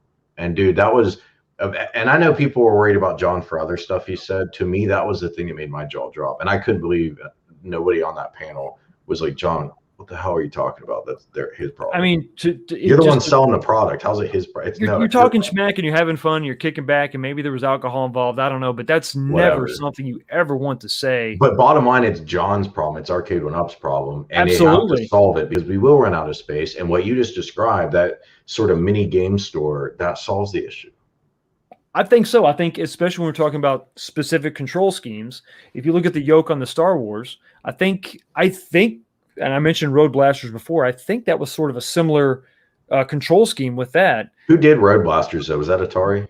I'm trying to think who the hell that was. I think it was actually it was Midway. It was Midway. Okay. So that may be a bad example, but within the control scheme of whatever you have, let's say you have Racing Cab, and it's a Sega, and it's just got a couple games, but you could download more racing games on that cab. Maybe as the Daytona USA cab comes out, those games are now available on the store to download on your Outrun cabinet, as long as as long as the games are compatible, as a way to kind of keep everybody excited about a new release. Even if I'm not going to buy the hardware, I can now buy the software. Well, they said, I want to get to Zohar's chat on here for a second, but before I do, they did say a modular upgrade path for pinball. So we got to hold them to that as a community, because they also said we get a patch for Attack from Mars, and also the other pinballs have issues too. So we always talk about Attack from Mars. I mean, it sounds like they really need to patch all 3. We still have not gotten that patch, but John D was real clear that we are in, actually also to Zen Studios, that if we do a 2nd gen pinball, we will have an upgrade kit. And they said stuff that they've done, and they've said stuff they haven't done, and we have to, as a community, make sure they do that. But Zohar's chat, how hard is it for someone from 1-Up to come on these channels. Zohar, I think you meant especially this channel, but that's fine. And Fox's channel and Jason's channel and all our channels, and explain what's going on. I think if they did, we wouldn't complain at all. Yeah, man, I'll be honest. I was planning to reach out to Scott and say, hey, will you come on? And I know there's a 1 in 7,000 chance he says yes. And I think, part of it is they do have something to lose, because there are people that will act in bad faith, and like, not necessarily in this community too. I'm not talking about Arcade One Up YouTubers, but in the world of people that interview anybody on any platform, you can kind of grill somebody, you can make them look bad if you want, if you're a jerk like that. But if they can find someone good they can work with, like they used to go on Ralph all the time, and I felt like Ralph handled it pretty well. He certainly didn't. I would argue he was a little too soft sometimes, but you got to do that to preserve the relationship. But he never grilled these guys. Like, that was a place they could go and get their messaging out and be honest. And I feel like they stopped doing that because of all that controversy with John D at that Super Bowl halftime thing. But okay, so if John's not the right guy, or send somebody else, but their complete silence is frustrating. Now, do I think if they came on someone's show, would all the complaining go away? I don't think that, but I mean, I think Zohar's onto something, that it would mitigate it. Because we would feel like, okay, we have an outlet, we come hear the perspective, instead of just me and Fox and everybody else endlessly speculating, because that's all we got. Do you have any thoughts on that, Fox? Well, I think it's kind of fun to endlessly speculate, and it's the conversations are, great to pass the time, but why can't they, if they wanted 100% control their message, pre-recorded videos on their YouTube channel, to your point, address a thing, whatever the thing is, right? We've had a shortage. Hey, not John D, get somebody else. You, new CMO guy, come over here and just record a video. It's all scripted. It goes out. It's edited, and then nobody, there's no gotcha media involved, and you can control your message. But now the message is not being controlled. It's just out there. It's just kind of sort of scattershot. Yeah, I mean, that would be as safe as it gets. I remember. Were you following One Up like in the beginning before their products launched? Not before the products launched, no. After. So before the product launch, they had a mini controversy. This was pre Deck Protector was like the first big controversy. Yes, I remember. And the spinner on asteroids, or on the asteroids cabinet. But before that, there was something else, and it was, what will the height of the cabinet be? And there was confusion about how tall it would be, and with or without the riser. And they kind of had, I think they had different numbers on their different pages of their website. And, they were probably finalizing the design still and whatever. Sure. What killed me was they sent out one of their employees, and I never saw him again. So I don't know, maybe he's still there. I have no idea who it was. Just some young guy. It looked like might be like a junior employee type dude. And he came out and he had his tape measure, and he said, here's how tall it is. It's this tall. Yep, there you have it. Big enough for real people. And like walked away, and it was real flippant.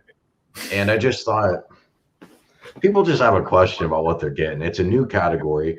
When you want to pioneer a new category like they did, it kind of comes with the territory that you have to educate the market along the way, because they don't know what the hell they're getting into. And for him to just be sort of flippant, like, it's big enough for a human. Why are you worrying about it, kid? Like, okay, cool. Big enough for a human. It is a weird thought process, I guess. You are trying to convince me to give you my money. So you should be fighting like hell to let me know that the thing you're going to sell is just so worth it, and you just got to have it. And let me tell you all about it. It's this weird, it's almost like they're trying to be Apple before they're Apple, where Apple, you got to earn that. Yeah. Apple would, and they would do the 1984 commercial. And they would flip off IBM, and it was they were kind of rebellious, but but they had some cred to them already. They could back that up. And I don't know that Arcade One Up really has earned that yet. Well, and Apple had that really passionate core following, and I sometimes think Arcade One Up, or Apple had that passionate. I don't know. Yes. If I said, okay. One Up seems to like, we really want to grow past our core audience, and okay, but they probably already have. That core audience, you have to bring them with you. I mean, there's ways to not, like, even in YouTube, I've seen YouTubers switch gears on what kind of content they make, and I've seen it work because their new niche was so much better, or they found their passion and it worked. But most of the time, if you're going to switch gears up, you either have to make a completely new channel, or you really have to work hard to bring your audience with you. It's a challenge on YouTube, and YouTube will kind of pigeonhole people, but you have to bring your audience with them if you want them. If you want them to stay with you, you got to go out of your way to bring them with you, make sure they come. Same thing with Arcade One Up, man. Like if they're going to do that, they have to really keep those channels of communication open. They can't just take it for granted. There really is like a sense of pride of an early adopter of a thing, whatever it is, you know. Absolutely. The first iPhone buyer, purchaser, you know, and it can say, man, I'm old school. I'm here from the beginning. Same thing with those first gen CADs. Man, I remember the good old days, or not the good old days, but I remember those first controversies. We didn't have hipsters. Like we're gonna have Arcade One Up hipsters that only play on Gen 1 hardware. I don't want any deck protector. I want my deck just painted and GMO with a free beard and yeah. But it's no, it's you. I've had this advice given to me before by other YouTubers that never forget those first 100 subs, those first 100 subscribers, those first early adopters, the people that gave you a shot in the very beginning. Never forget them. Never do anything to really try to piss them off. Move forward, grow, but never do it in a way that's going to alienate the very first people that were always there that gave you the support. In our case, it's a sub. In Arcade One Up, it's I gave you money. I bought your first thing. I kind of went on this journey with you. And John over at iArcade is so great about communicating that sense of family. Whether some people may think it's silly or not, I think that he's sincere, and I think that his constant communication gets that point across. And so you feel like, I feel like whether I was day one guy or year 3, I feel like I'm still in this community, and I don't think that you're leaving me behind for the sake of something else, of some random clothing brand that no one's ever heard of.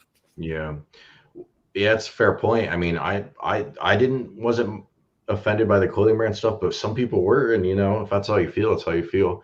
What do you think about at games? Because in this conversation, everybody does what I think you and I are doing right now. We all go to Arcade One Ups over here. They really barely communicate. iArcades over here. Everybody likes Jong's communication. I've never really heard anyone criticize Jong's communication. I've never really heard anyone applaud Arcade One Up's communication. Where does that games fall into this? Do you follow them? Do you have an opinion on them? I do follow them. I sort of liked what they were doing with the Mini. That did look dope. They are sort of in the middle, aren't they? They're doing some of the modular things that I wanted to see out of other companies. You can get a pinball machine, and then you can also get a control deck with a stick and buttons, and you can actually turn this. I love it. I don't have that product, but I love that they did that arcade control. I think that is such a phenomenal idea for. I just think about like a Raiden type game, a shooter game. That is going to be so amazing on that big screen. Vertical shooter type. They're sort of the vertical shooter. They're doing so many things well. You can buy just the control decks themselves. Yeah. They've got a varied product line, but yeah, it's easy to overlook them because and they're not really a one and done thing either. It's not like, well, you buy one like iArcade and that's it, and you're just waiting for more stuff to be downloaded. There's a lot of modularity, I guess if that's a word, with their product. You could really get into it, and you could really design an arcade with just 2 machines, really. I think the Mini didn't have a lot of fanfare, really. And I thought, to me, as a consumer, and I'll try to pull it up real quick. My keyboard's extremely loud, so I've been resisting. So go ahead. To me, that was, as a consumer, the coolest looking cabinet. Oh yeah, absolutely. Well, they saw the trend going towards the 3/4 scale.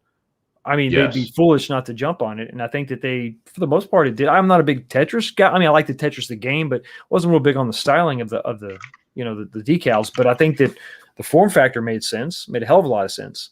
And now you can't really get it. It was sort of they had what was that? Dude, that to me, that was ridiculous. So it was a Founders Day deal. So you get the Founders Day, and I think it was available for a little bit after that, and then it was just I followed it for just a hot minute, and then man, before I knew it, it was gone. Yeah, it was almost like it never even launched. Let me share it real quick so we can. I know a lot of you guys have seen this, but for anyone who hasn't, I just got a little dink marketing photo up here. Their approach to 3/4 was interesting. They clearly put a lot of thought into it, and they even kind of experimented. They did surveys. They did they kind of floated the idea through, I think it was P-Dubs, through a like, hey, let's take an Arcade One Up, let's convert it with a Legends chipset and see if that works, see if it works. If you have the right wiring harness and stuff, like, it'll work. I never understood how that was an experiment, but it was an experiment and it worked. But they definitely were contemplating getting like an upgrade pack to bring their Legends Ultimate platform to Arcade 1UP. And then they, I don't know if they ever actually came out with that or not. I guess they have the Legends Connect, but I don't think it was really optimized for an Arcade 1UP. But then they did this Tetris. And there were some people in the chat saying, hey, this hasn't come out yet. And I was wondering that as we were talking, did it actually come out? Not yet, no. But your point is valid. Like, to me, this was the most exciting thing they ever did. And maybe I'm way out in the minority on this one, but that's what I thought. No, I think you're 100% right, because it's not only do you have the modularness of this, you start off with your standard one-player configuration. Right. Some of them had the pinball buttons on the side. I think could you do the pinball upgrade for this mini? Is that accurate? I don't know if you can. There's not, unless there's some sort of cutout you can do, or maybe I'm not sure how those fasten on there. I thought that the side panels were cut out for those. Yeah, I think they have like a divot for it. Like a divot. Wrong. But one thing that was also really cool, you remember the screen? You could swap your monitor around? Yes, but so, man, yeah, I'm glad we're talking about this, because I'd actually forgotten about this product. So when I first saw that, I thought, amazing. And then I thought, oh God, but you have to, it's not magnets or anything. You have to unscrew. Yeah, you have to unscrew it. Yeah. So the reason they did it, I thought they did it for, and they kind of marketed it saying, hey, you get versatility, you get vertical or horizontal, which I'm all about, because that versatility is wonderful. Hell yeah. But then I said, well, what about the screws? Won't this, I mean, if it's just being received by MDF board, you can only screw it, unscrew it so many times, and you just will strip out the hole, not the screw. Because when I made that video, everyone was like, you get new screws. I'm talking about the hole, the threading in the hole. Yes. They said, well, it's not meant to be done dynamically, which makes sense because it's screwed down. It's because retailers didn't want to stock two variants of this, a horizontal and a vertical. Right. So they had to compress it down to one SKU, which is fine. I'm not criticizing any of that. That's fine. I think this product looked cool. I could even see having two, one set to vertical, one set to horizontal. Sure. It'd be cool if you link them up and have two-player, and I don't know if you're allowed to do that or whatever. But anyway, looks awesome.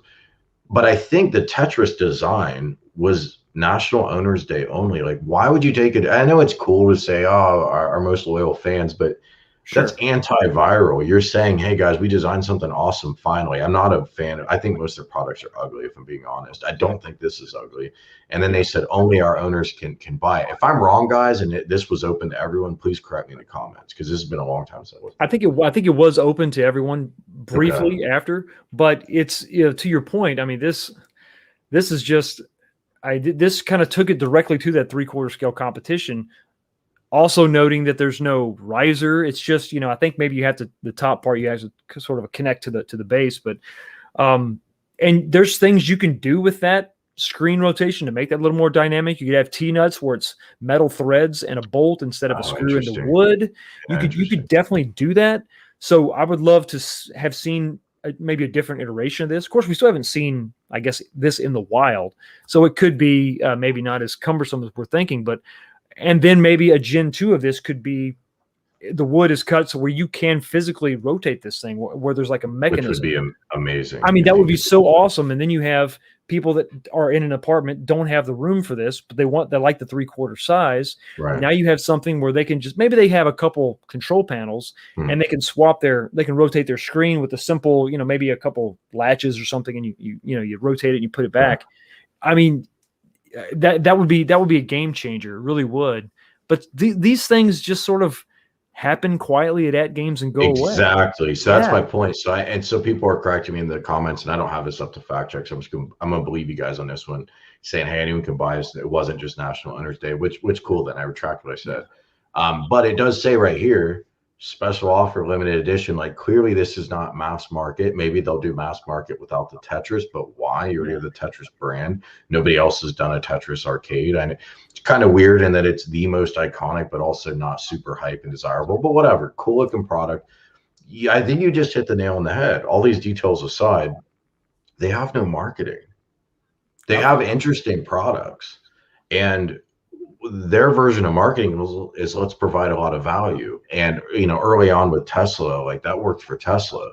They did no marketing. They still might not do any real marketing as far as paid, but I feel like At Games does anti-marketing. Like, I get email blasts so long. Like, it's the same emails you guys all see, and it has 8,000 paragraphs of text. And I still don't know, like, this is the only product I ever cared about. I still don't know what's going on with it. And to be fair, I didn't super look into it. But I don't feel like they really are clear in their messaging and promote it. they tell us more than Arcade One Up, but they also don't do as much with the retailers. So the retailers kind of take it and run with it with Arcade One Up. Like they put up the pre-order page, right? But with At Games, it's sort of like, what's going on? I think they've pigeonholed themselves into an enthusiast only company for now. And no matter how good their products get, I don't see how they would ever break open into the mainstream. At Games, the brand was synonymous with those crappy little, Well, systems. that was then. That was then, to be fair. Yeah, and so, but to your point, then that necessitates that much more a great marketing scheme to get this stuff out there. Hey, listen, that's not all we are. That's not who we are now. That's the old. Here's the new. And the fact that you can't go and find this in Walmart, once again, targeted marketing, email blasts for specific products, wide communication. I think I follow them on Facebook and Twitter, and I get some stuff from time to time on Facebook, but that's about it. This to me seemed like the breakthrough thing, because there's a lot of people that don't like the look of the I thought Games. this was the mass market opportunity. I don't like the At Games full size, the way it looks. I love the concept and the controls and all that, but I'm not a big fan of the look of it. So to go with a multicade, I may be sort of drawn towards an iArcade versus the At Games. But this for me was the most exciting, and then it just kind of, disappeared. They desperately, I'm telling you, as sure as we're talking, they're leaving money on the table by not having a real marketing team. And I don't know if it's, product only. Like, I can respect the purity of that. I really can. But sure, they would sell more units if they can make this product and this actually comes out and it's pretty nice, which I'm sure it will be. Their quality's there. And also there was a comment here. You need to be a lawyer to translate their promotions. Yes, you do. I don't even want to report on them. I make, I don't make that much money off this YouTube channel, but I make a few bucks from it. I have an active incentive to read these emails, and I still won't read them because I think, oh my God, this is confusing. It's annoying. It's too much. Mm-hmm. And I don't know how anyone could disagree with that. Like, let me sit here and dedicate half an hour to reading their email. But this was the other thing. So aside from promotion, it is kind of funny as a follow-up. I need a PhD to run the menu. It's not that bad, but their menu is not nostalgia inducing. It doesn't look fun and engaging. It's very utilitarian. Like, it seems like everything was designed by an engineer at this company, which is fine, but that's why I don't think they're going to break through to the mass market, because it's too rigid a design. It's not I don't know. Do you know what I'm saying? Am I crazy? I feel like it's not an enticing design. No, it's to your point. I mean, it's exactly right. I mean, an engineer can design the hell out of it, and it can be utilitarian, and that's great. All we're talking about, though, give us a slick front end. Just give us a little, just the interface, just something, just a page where we can just quickly navigate to different games, and it's smooth, it's slick, it's easy to use. Design references exist, like even specific to retro gaming, those exist in the wild like crazy. Like, you just borrow one of those designs. Absolutely. I mean, it's not, and you're not even. It's just the theory. It's just look at the iPhone. Well, I would say the early iPhone, where it was very simplistic, very simple. A child could use it to a fault. Exactly. Maybe that's where you start with your front end, and then we go from there. But once again, what do they want to do? Where do they want to go? Do they just want to be niche? Do they just want to be, to the hardcore, or do they want to go mainstream? And I think they can do that with the product without being in Walmart. If it's easily accessible, if it makes sense, if it's simple. I agree with you. I think they've sold some products through HSN, through QVC. There's no reason they couldn't do more of that, especially with all their modularity. They've got the standalone control deck you can buy. I think they're limiting themselves, but that gets back to what we were talking about earlier with comparison to iArcade. iArcade, as much as they talk about family, and I realize I'm repeating what I said in a video a week ago, but I also know not everyone watches every video I do. They can talk about family all they want. They're a business, and they need to get to $100, $200, $300, $400 million market cap business, big size business, or else the investment, will cause issues. And I don't know what their conversion preferences are and blah, blah, blah. But the long story short, from what I know about them as a company and their financing, they will have issues if they cannot grow to 100 million, 200 million plus and beyond, because they raised even more money like 6 months ago, and that isn't even public. So I don't know. They raised probably a crap load of money. And then they're gonna become a slave to the licensing and the partnerships. Yes, and I'm not saying Arcade One Up is maybe, and I'm not saying any of this is a negative, because it's not negative. What I'm saying is they have to grow. They have to achieve growth, or they're in trouble. Arcade One Up and At Games are not venture funded, I don't think. Now, I don't even know if At Games is an American company. I know their founder is based out of China. I don't know if the company is Chinese. I honestly, as a corporate structure, I don't know much about At Games. But my understanding is they're not venture funded. If that's true, and I know that's true for Arcade 1UP, they can kind of go at whatever pace they want to go. And man, that's cool. There's nothing wrong with that. You got products you want to make it. I'm just saying it, and I think what you're saying, if they don't polish up the user experience and the marketing, almost like the easy stuff, they did the hard stuff. If they can polish up the little easier stuff, I think they really have some winners on their hands. I mean, a product like this would pretty evidently be a better value than an iArcade. I think so. I mean, I just aesthetically, it's more desirable than I think the look of the iArcades, which I'm not going to bash them. You know, but it is a stylistic choice, I think, that they went with to be a bar top on a pedestal. And I think that there's nothing you can do that's going to, even Unico, it's the same thing. It's going to have a look. If you're going to have a bar top that you can also put on a pedestal, you're never going to get that arcade look. And this is much better than that, with it being one piece, or at least it looks like one piece. I think so. I like this better. I like I love a lot of the things that game does, but I feel like if you take this picture in an email blast and surrounding it are all the different modular pieces you can purchase for this, the different, and then the price real big for, I think it's only like $450 right there or something like that. All of a sudden people are like, well, what is this? Why am I buying an Arcade 1UP? Why not buy this for $450? Show the orientation of the screen. You know, big arrows and circles, and you know, check it out. You know, and then just send that out there and get people thinking about it. Get it in the lexicon. Yeah. But I feel like it's just sort of quietly going on behind the scenes. Yeah. So anyway, long story short, man, I think I agree with you. I hope this product hits. I hope they get good distribution. I hope they get some marketing around it. But I agree with you so much that this came out, looked exciting. Haven't heard anything about it since. iArcade's done a good job chomping on Arcade 1UP. In terms of, hey, you guys are raising your price. Guess what? We're cutting our price. Yeah. They'd already run that $100 off promotion, but it didn't matter.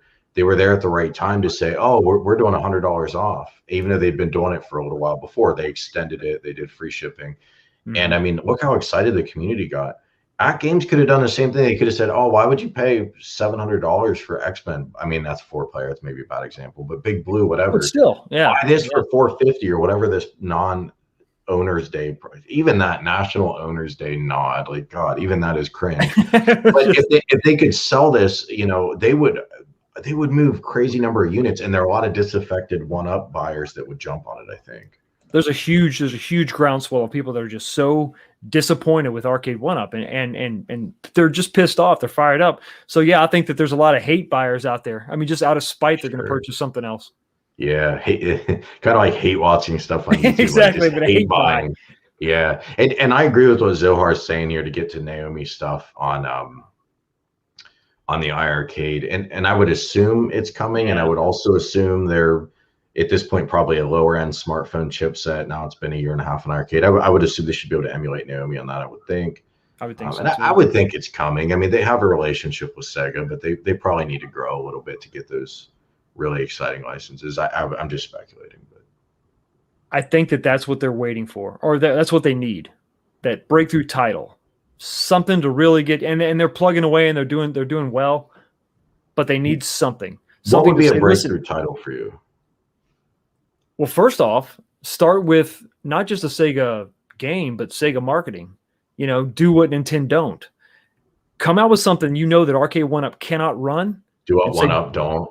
Yeah, exactly. Do what 1UP can't. 1UP can't run this. Well, make fun of their chipset.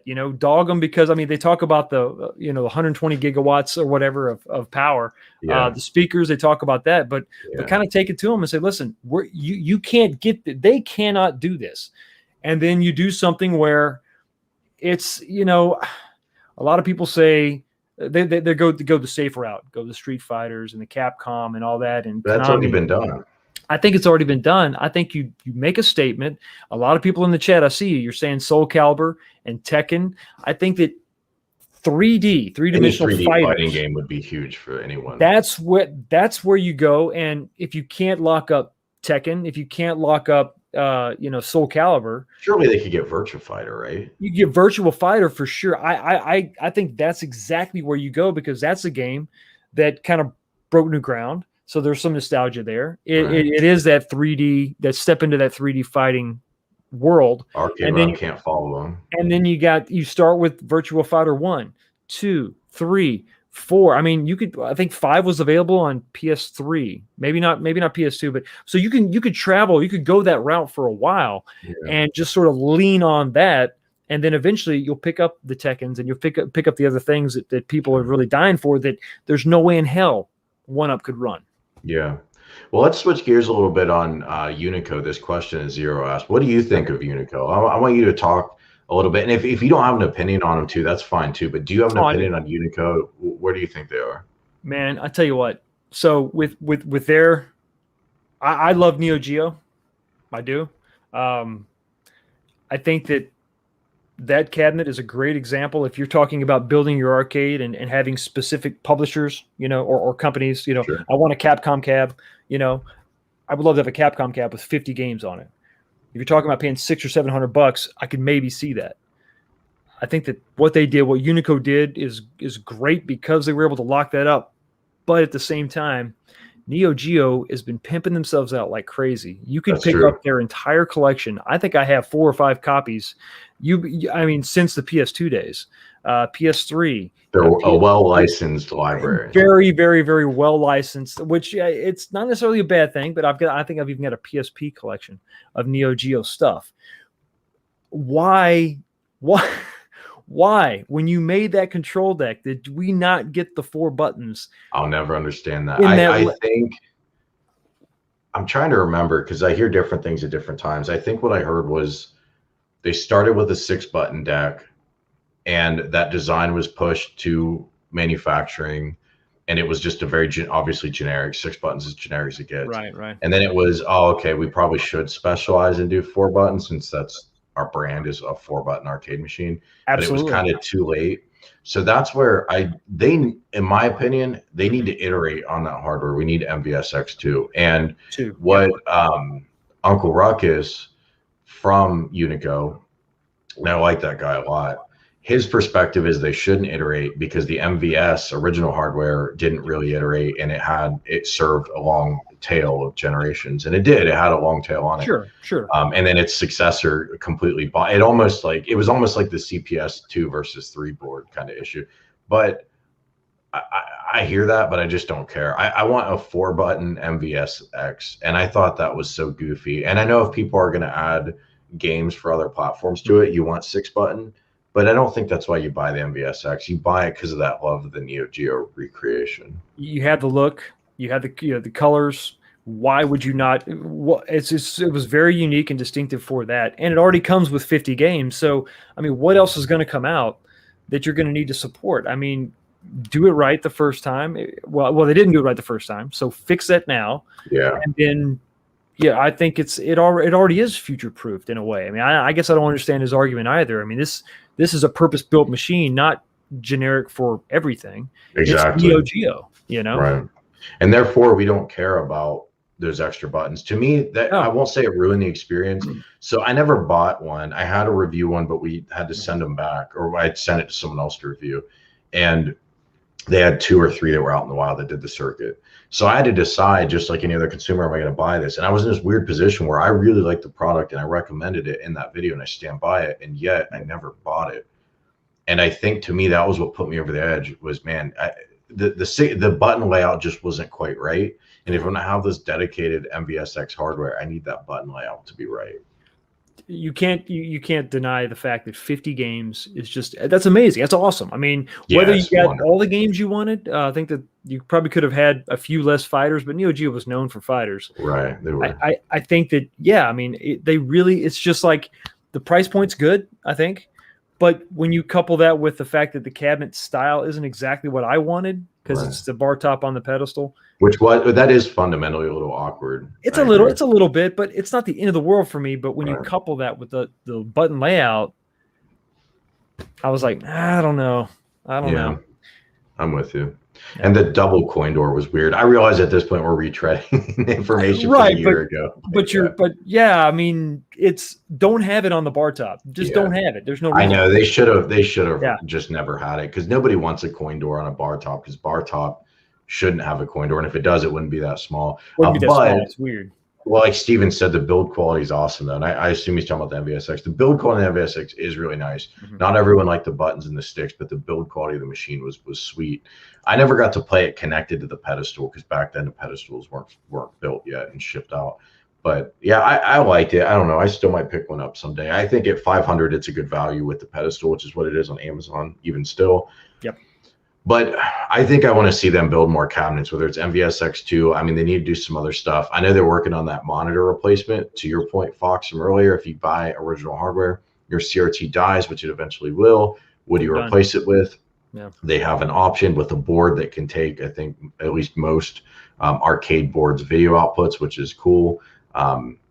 So that's nice. It's not necessarily something that I need for my collection. It's not part of my collection, but I want them to keep going and do something else, because they're the arcade one-up model, but they give you more games, and so we need more of that. I absolutely. I mean, if you want somebody that's going to take it to iArcade or Arcade One-Up, it's Unico. I mean, you know, if they actually build a Capcom machine like that, and maybe it doesn't have 50 games, maybe it's got 20 or 30. Right. It'd be really hard to buy Big Blue. I mean, unless, like, you know, people really like the game community on Big Blue or whatever, but we talked about that earlier. Sure. Yeah, and I don't know why they haven't. I don't know if, you know, a year ago I would have said, well, maybe they just can't get those licenses, but iArcade has moved faster seemingly than Unico on licenses. And I know there's still more we want to see from iArcade, but they have picked up a lot of brands, including Sega. My hope is Unico can recreate some of that. But with the model of Unico of one cabinet, one license type, to me is more interesting than a total multi-cade. Yeah, I know they're refining their product, but I don't see any big revisions on the horizon. I mean, I know they said, yeah, they're changing some things. I think the buttons are a little bit better, and they've separated the back panels, and so that's cool. But I mean, I'm not trying to disparage them, but what else are you doing? You know, I mean, what? Yeah, and so I was on that. Did you watch that video where I interviewed them? Yeah. So that was awkward, and I never really apologized to you, and you guys are on here. For those of you that are on here now, I'll just tell you I'm sorry,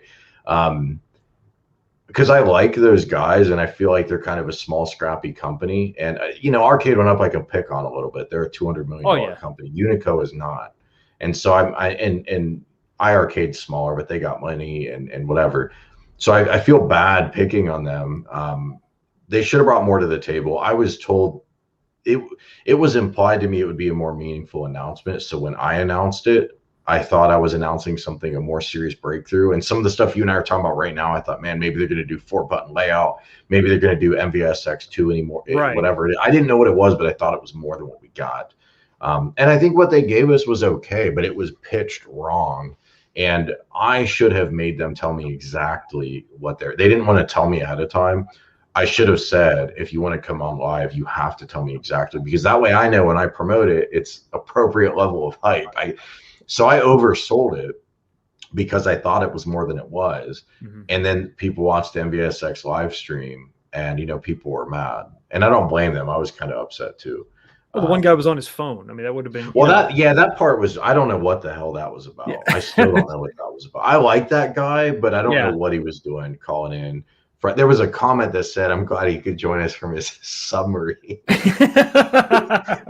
And again, man, I'm not like laughing at them. I don't know why he called him from the phone. The other two guys were great. It could have just been, I mean, they had it. Like, they didn't need any supervision. They were awesome. No, they were good. Yeah. Chris and Ruckus, they were awesome. So they could have just been on there and not had the submarine call. So anyway, for my part in that, I felt like crap, and I am sorry to anyone who watched that.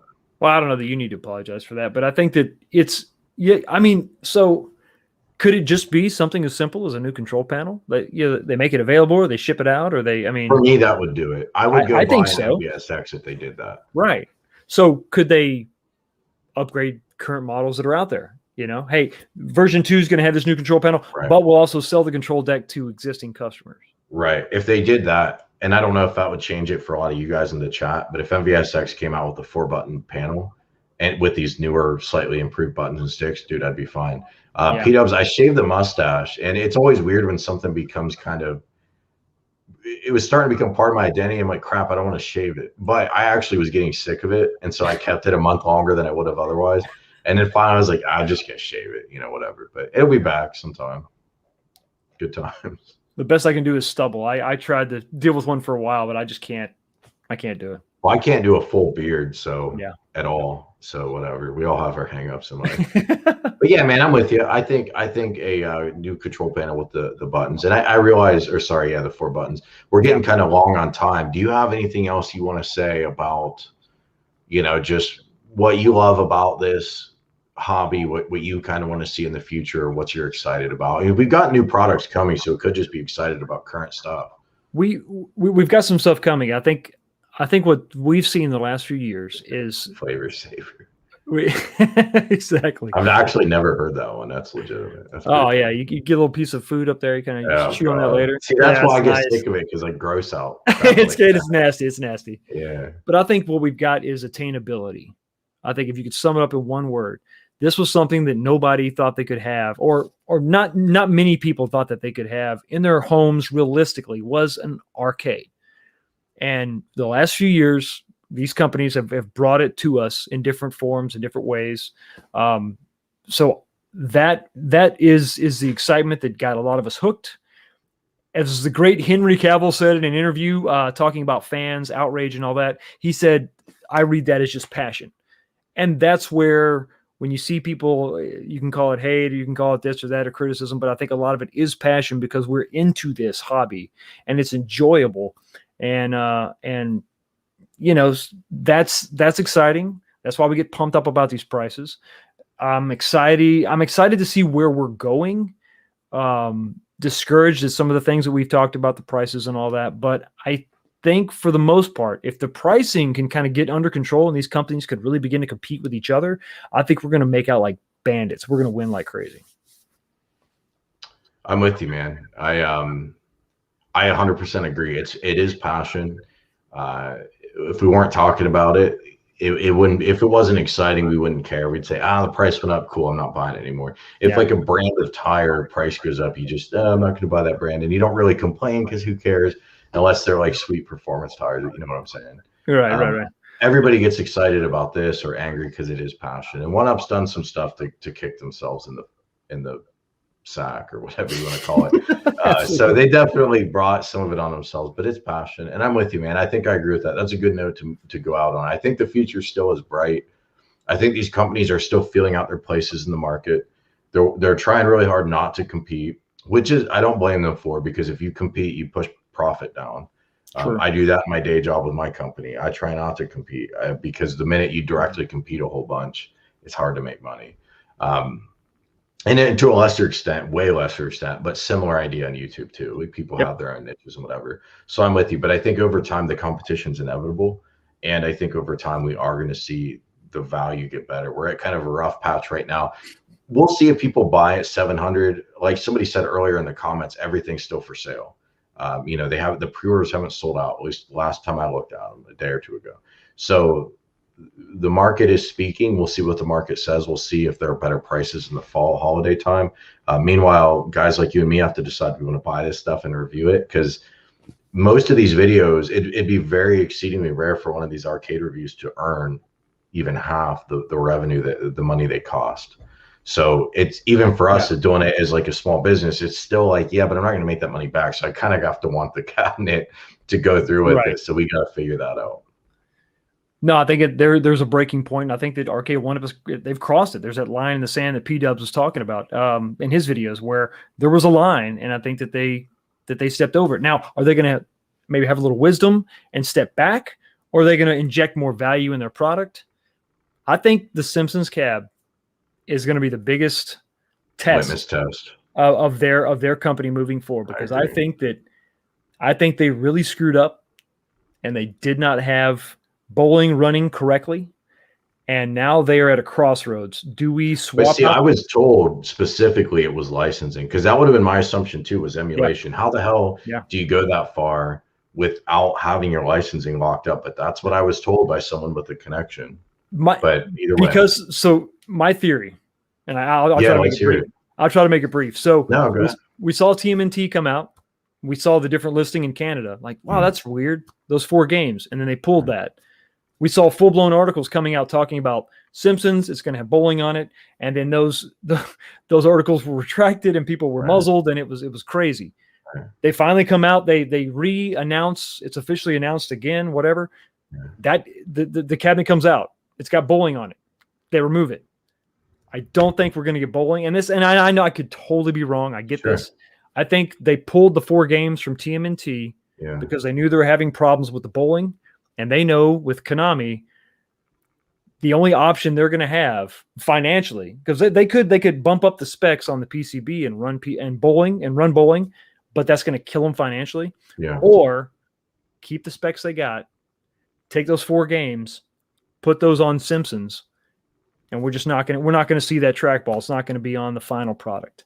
Well, okay, awesome. Let's talk about that then before we get out. But I want to address this because I mentioned it at the beginning, and then I kind of didn't. And I know you guys come and go on the live show.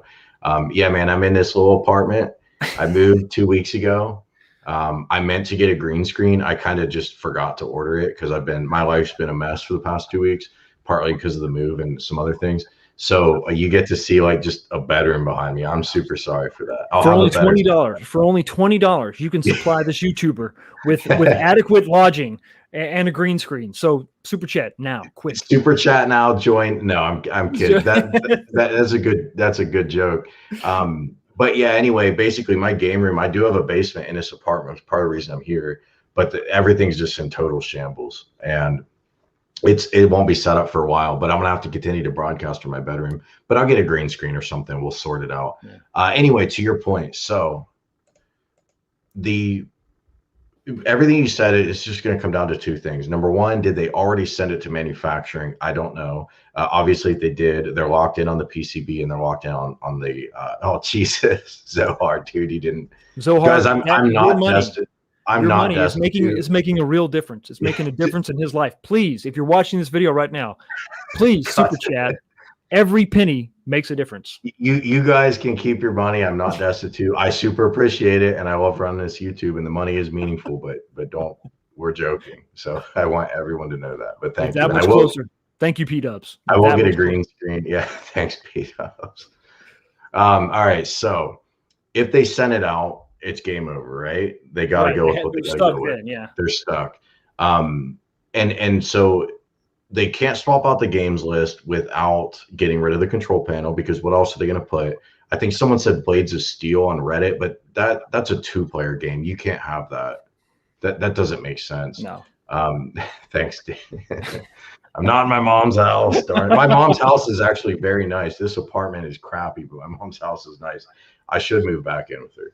So that's a possibility. All I can tell you is a guy from one of those media outlets reached out to me, who, it's just like you said, they posted all these articles. Everything.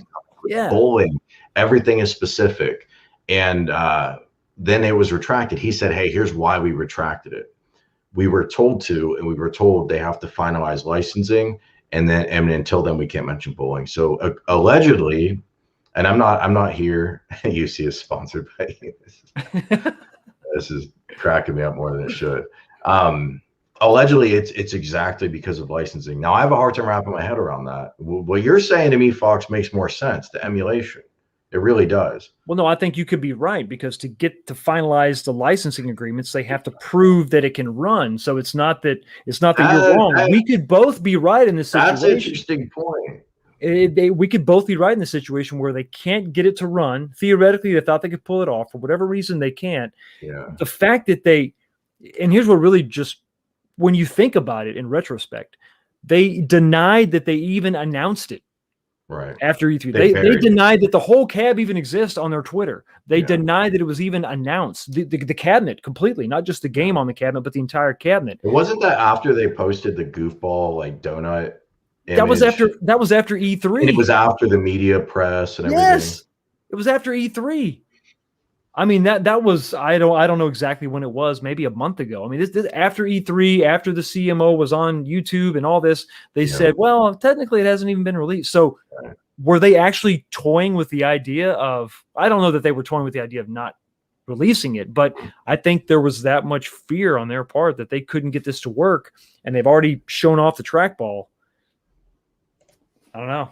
They kind of dug themselves a hole, and it really raises the question how, whether it's emulation or licensing, it almost doesn't matter, because how do you get that far that you've sent press out to people? I mean, they sent that stuff. It's not like GameSpot and IGN and these big whatevers. Right. They didn't make this crap up, and they're not like us scooping around and trying to find a little reading. Right. Yeah, they're not reading the tea leaves like you and me Right. and Zohar. She's short $20 now. Super chats for Zohar. I don't understand that, and that's what I mentioned in a video. And I felt kind of, I wasn't sure if I should say that in a video or not. But I mean, my honest opinion is, to me, that suggests deeper issues for the company and their level of organization. I think it's a fair criticism. I don't think you're being out of line. I mean, you know, they've sent out press packets to all these outlets. Right. I mean, CNET was one of the outlets that actually reported on that. They're pretty freaking legitimate as far as, you know, tech reporting goes. Yeah, absolutely. Yeah. They're way more professional than my my bedroom behind. Way better than me. Yeah, exactly. But they've been around forever, so these weren't small time outlets, you know. So I don't know. It's just, it seems really, really odd to me, and that's why I feel, like I said, I know no one. I have a very small YouTube channel. I don't know anyone at Arcade One Up. That's simply my speculation that I think it's very possible we could get it without the trackball, without bowling. We're going to see some of those 4 games that were pulled from TMNT as filler. Well, we have to assume that anything's possible, because, and that's the problem, is pre-orders are coming out soon.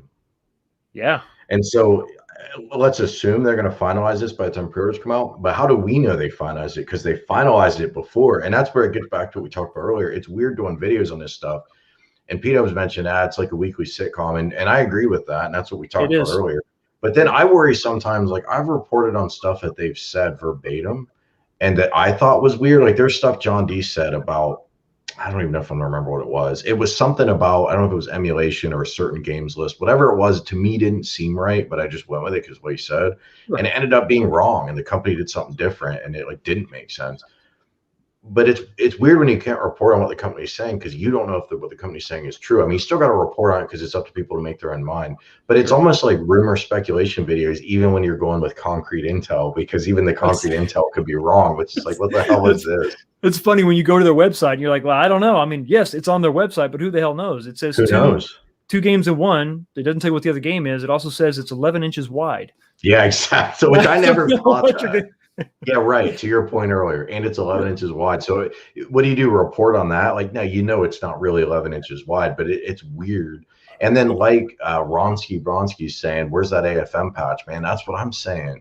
They're charging top dollar now. And even when they weren't, they needed to patch it, even at $600-700. But now you got to have the patch. And we know Zen did the patch, and we've heard nothing from One Up. So those are the things that I don't get as wrapped around the axle with, like the drug users ROM stuff. I don't know if I should say it on a live stream, but you know what I'm saying. The John D thing that offended a lot of people. And I'm not taking anything away from, if you guys were offended by that, that's your right. I didn't really care, because like whatever, it's just shooting the crap, or maybe it's in bad taste, but I just tend not to care about that. But when you say there's a patch coming and it never comes out, it's like, what the hell? And now I wonder, will it ever come out? Because I reported previously with intel direct from the company that the Miss Pac-Man cocktail cabinet would get 2 firmware patches, the second one of which would include dip switch settings. And if you guys have been following that from a year ago, or you own that cabinet, you know that second one never came. So how do we report on what they're telling us if we don't know if it'll actually happen?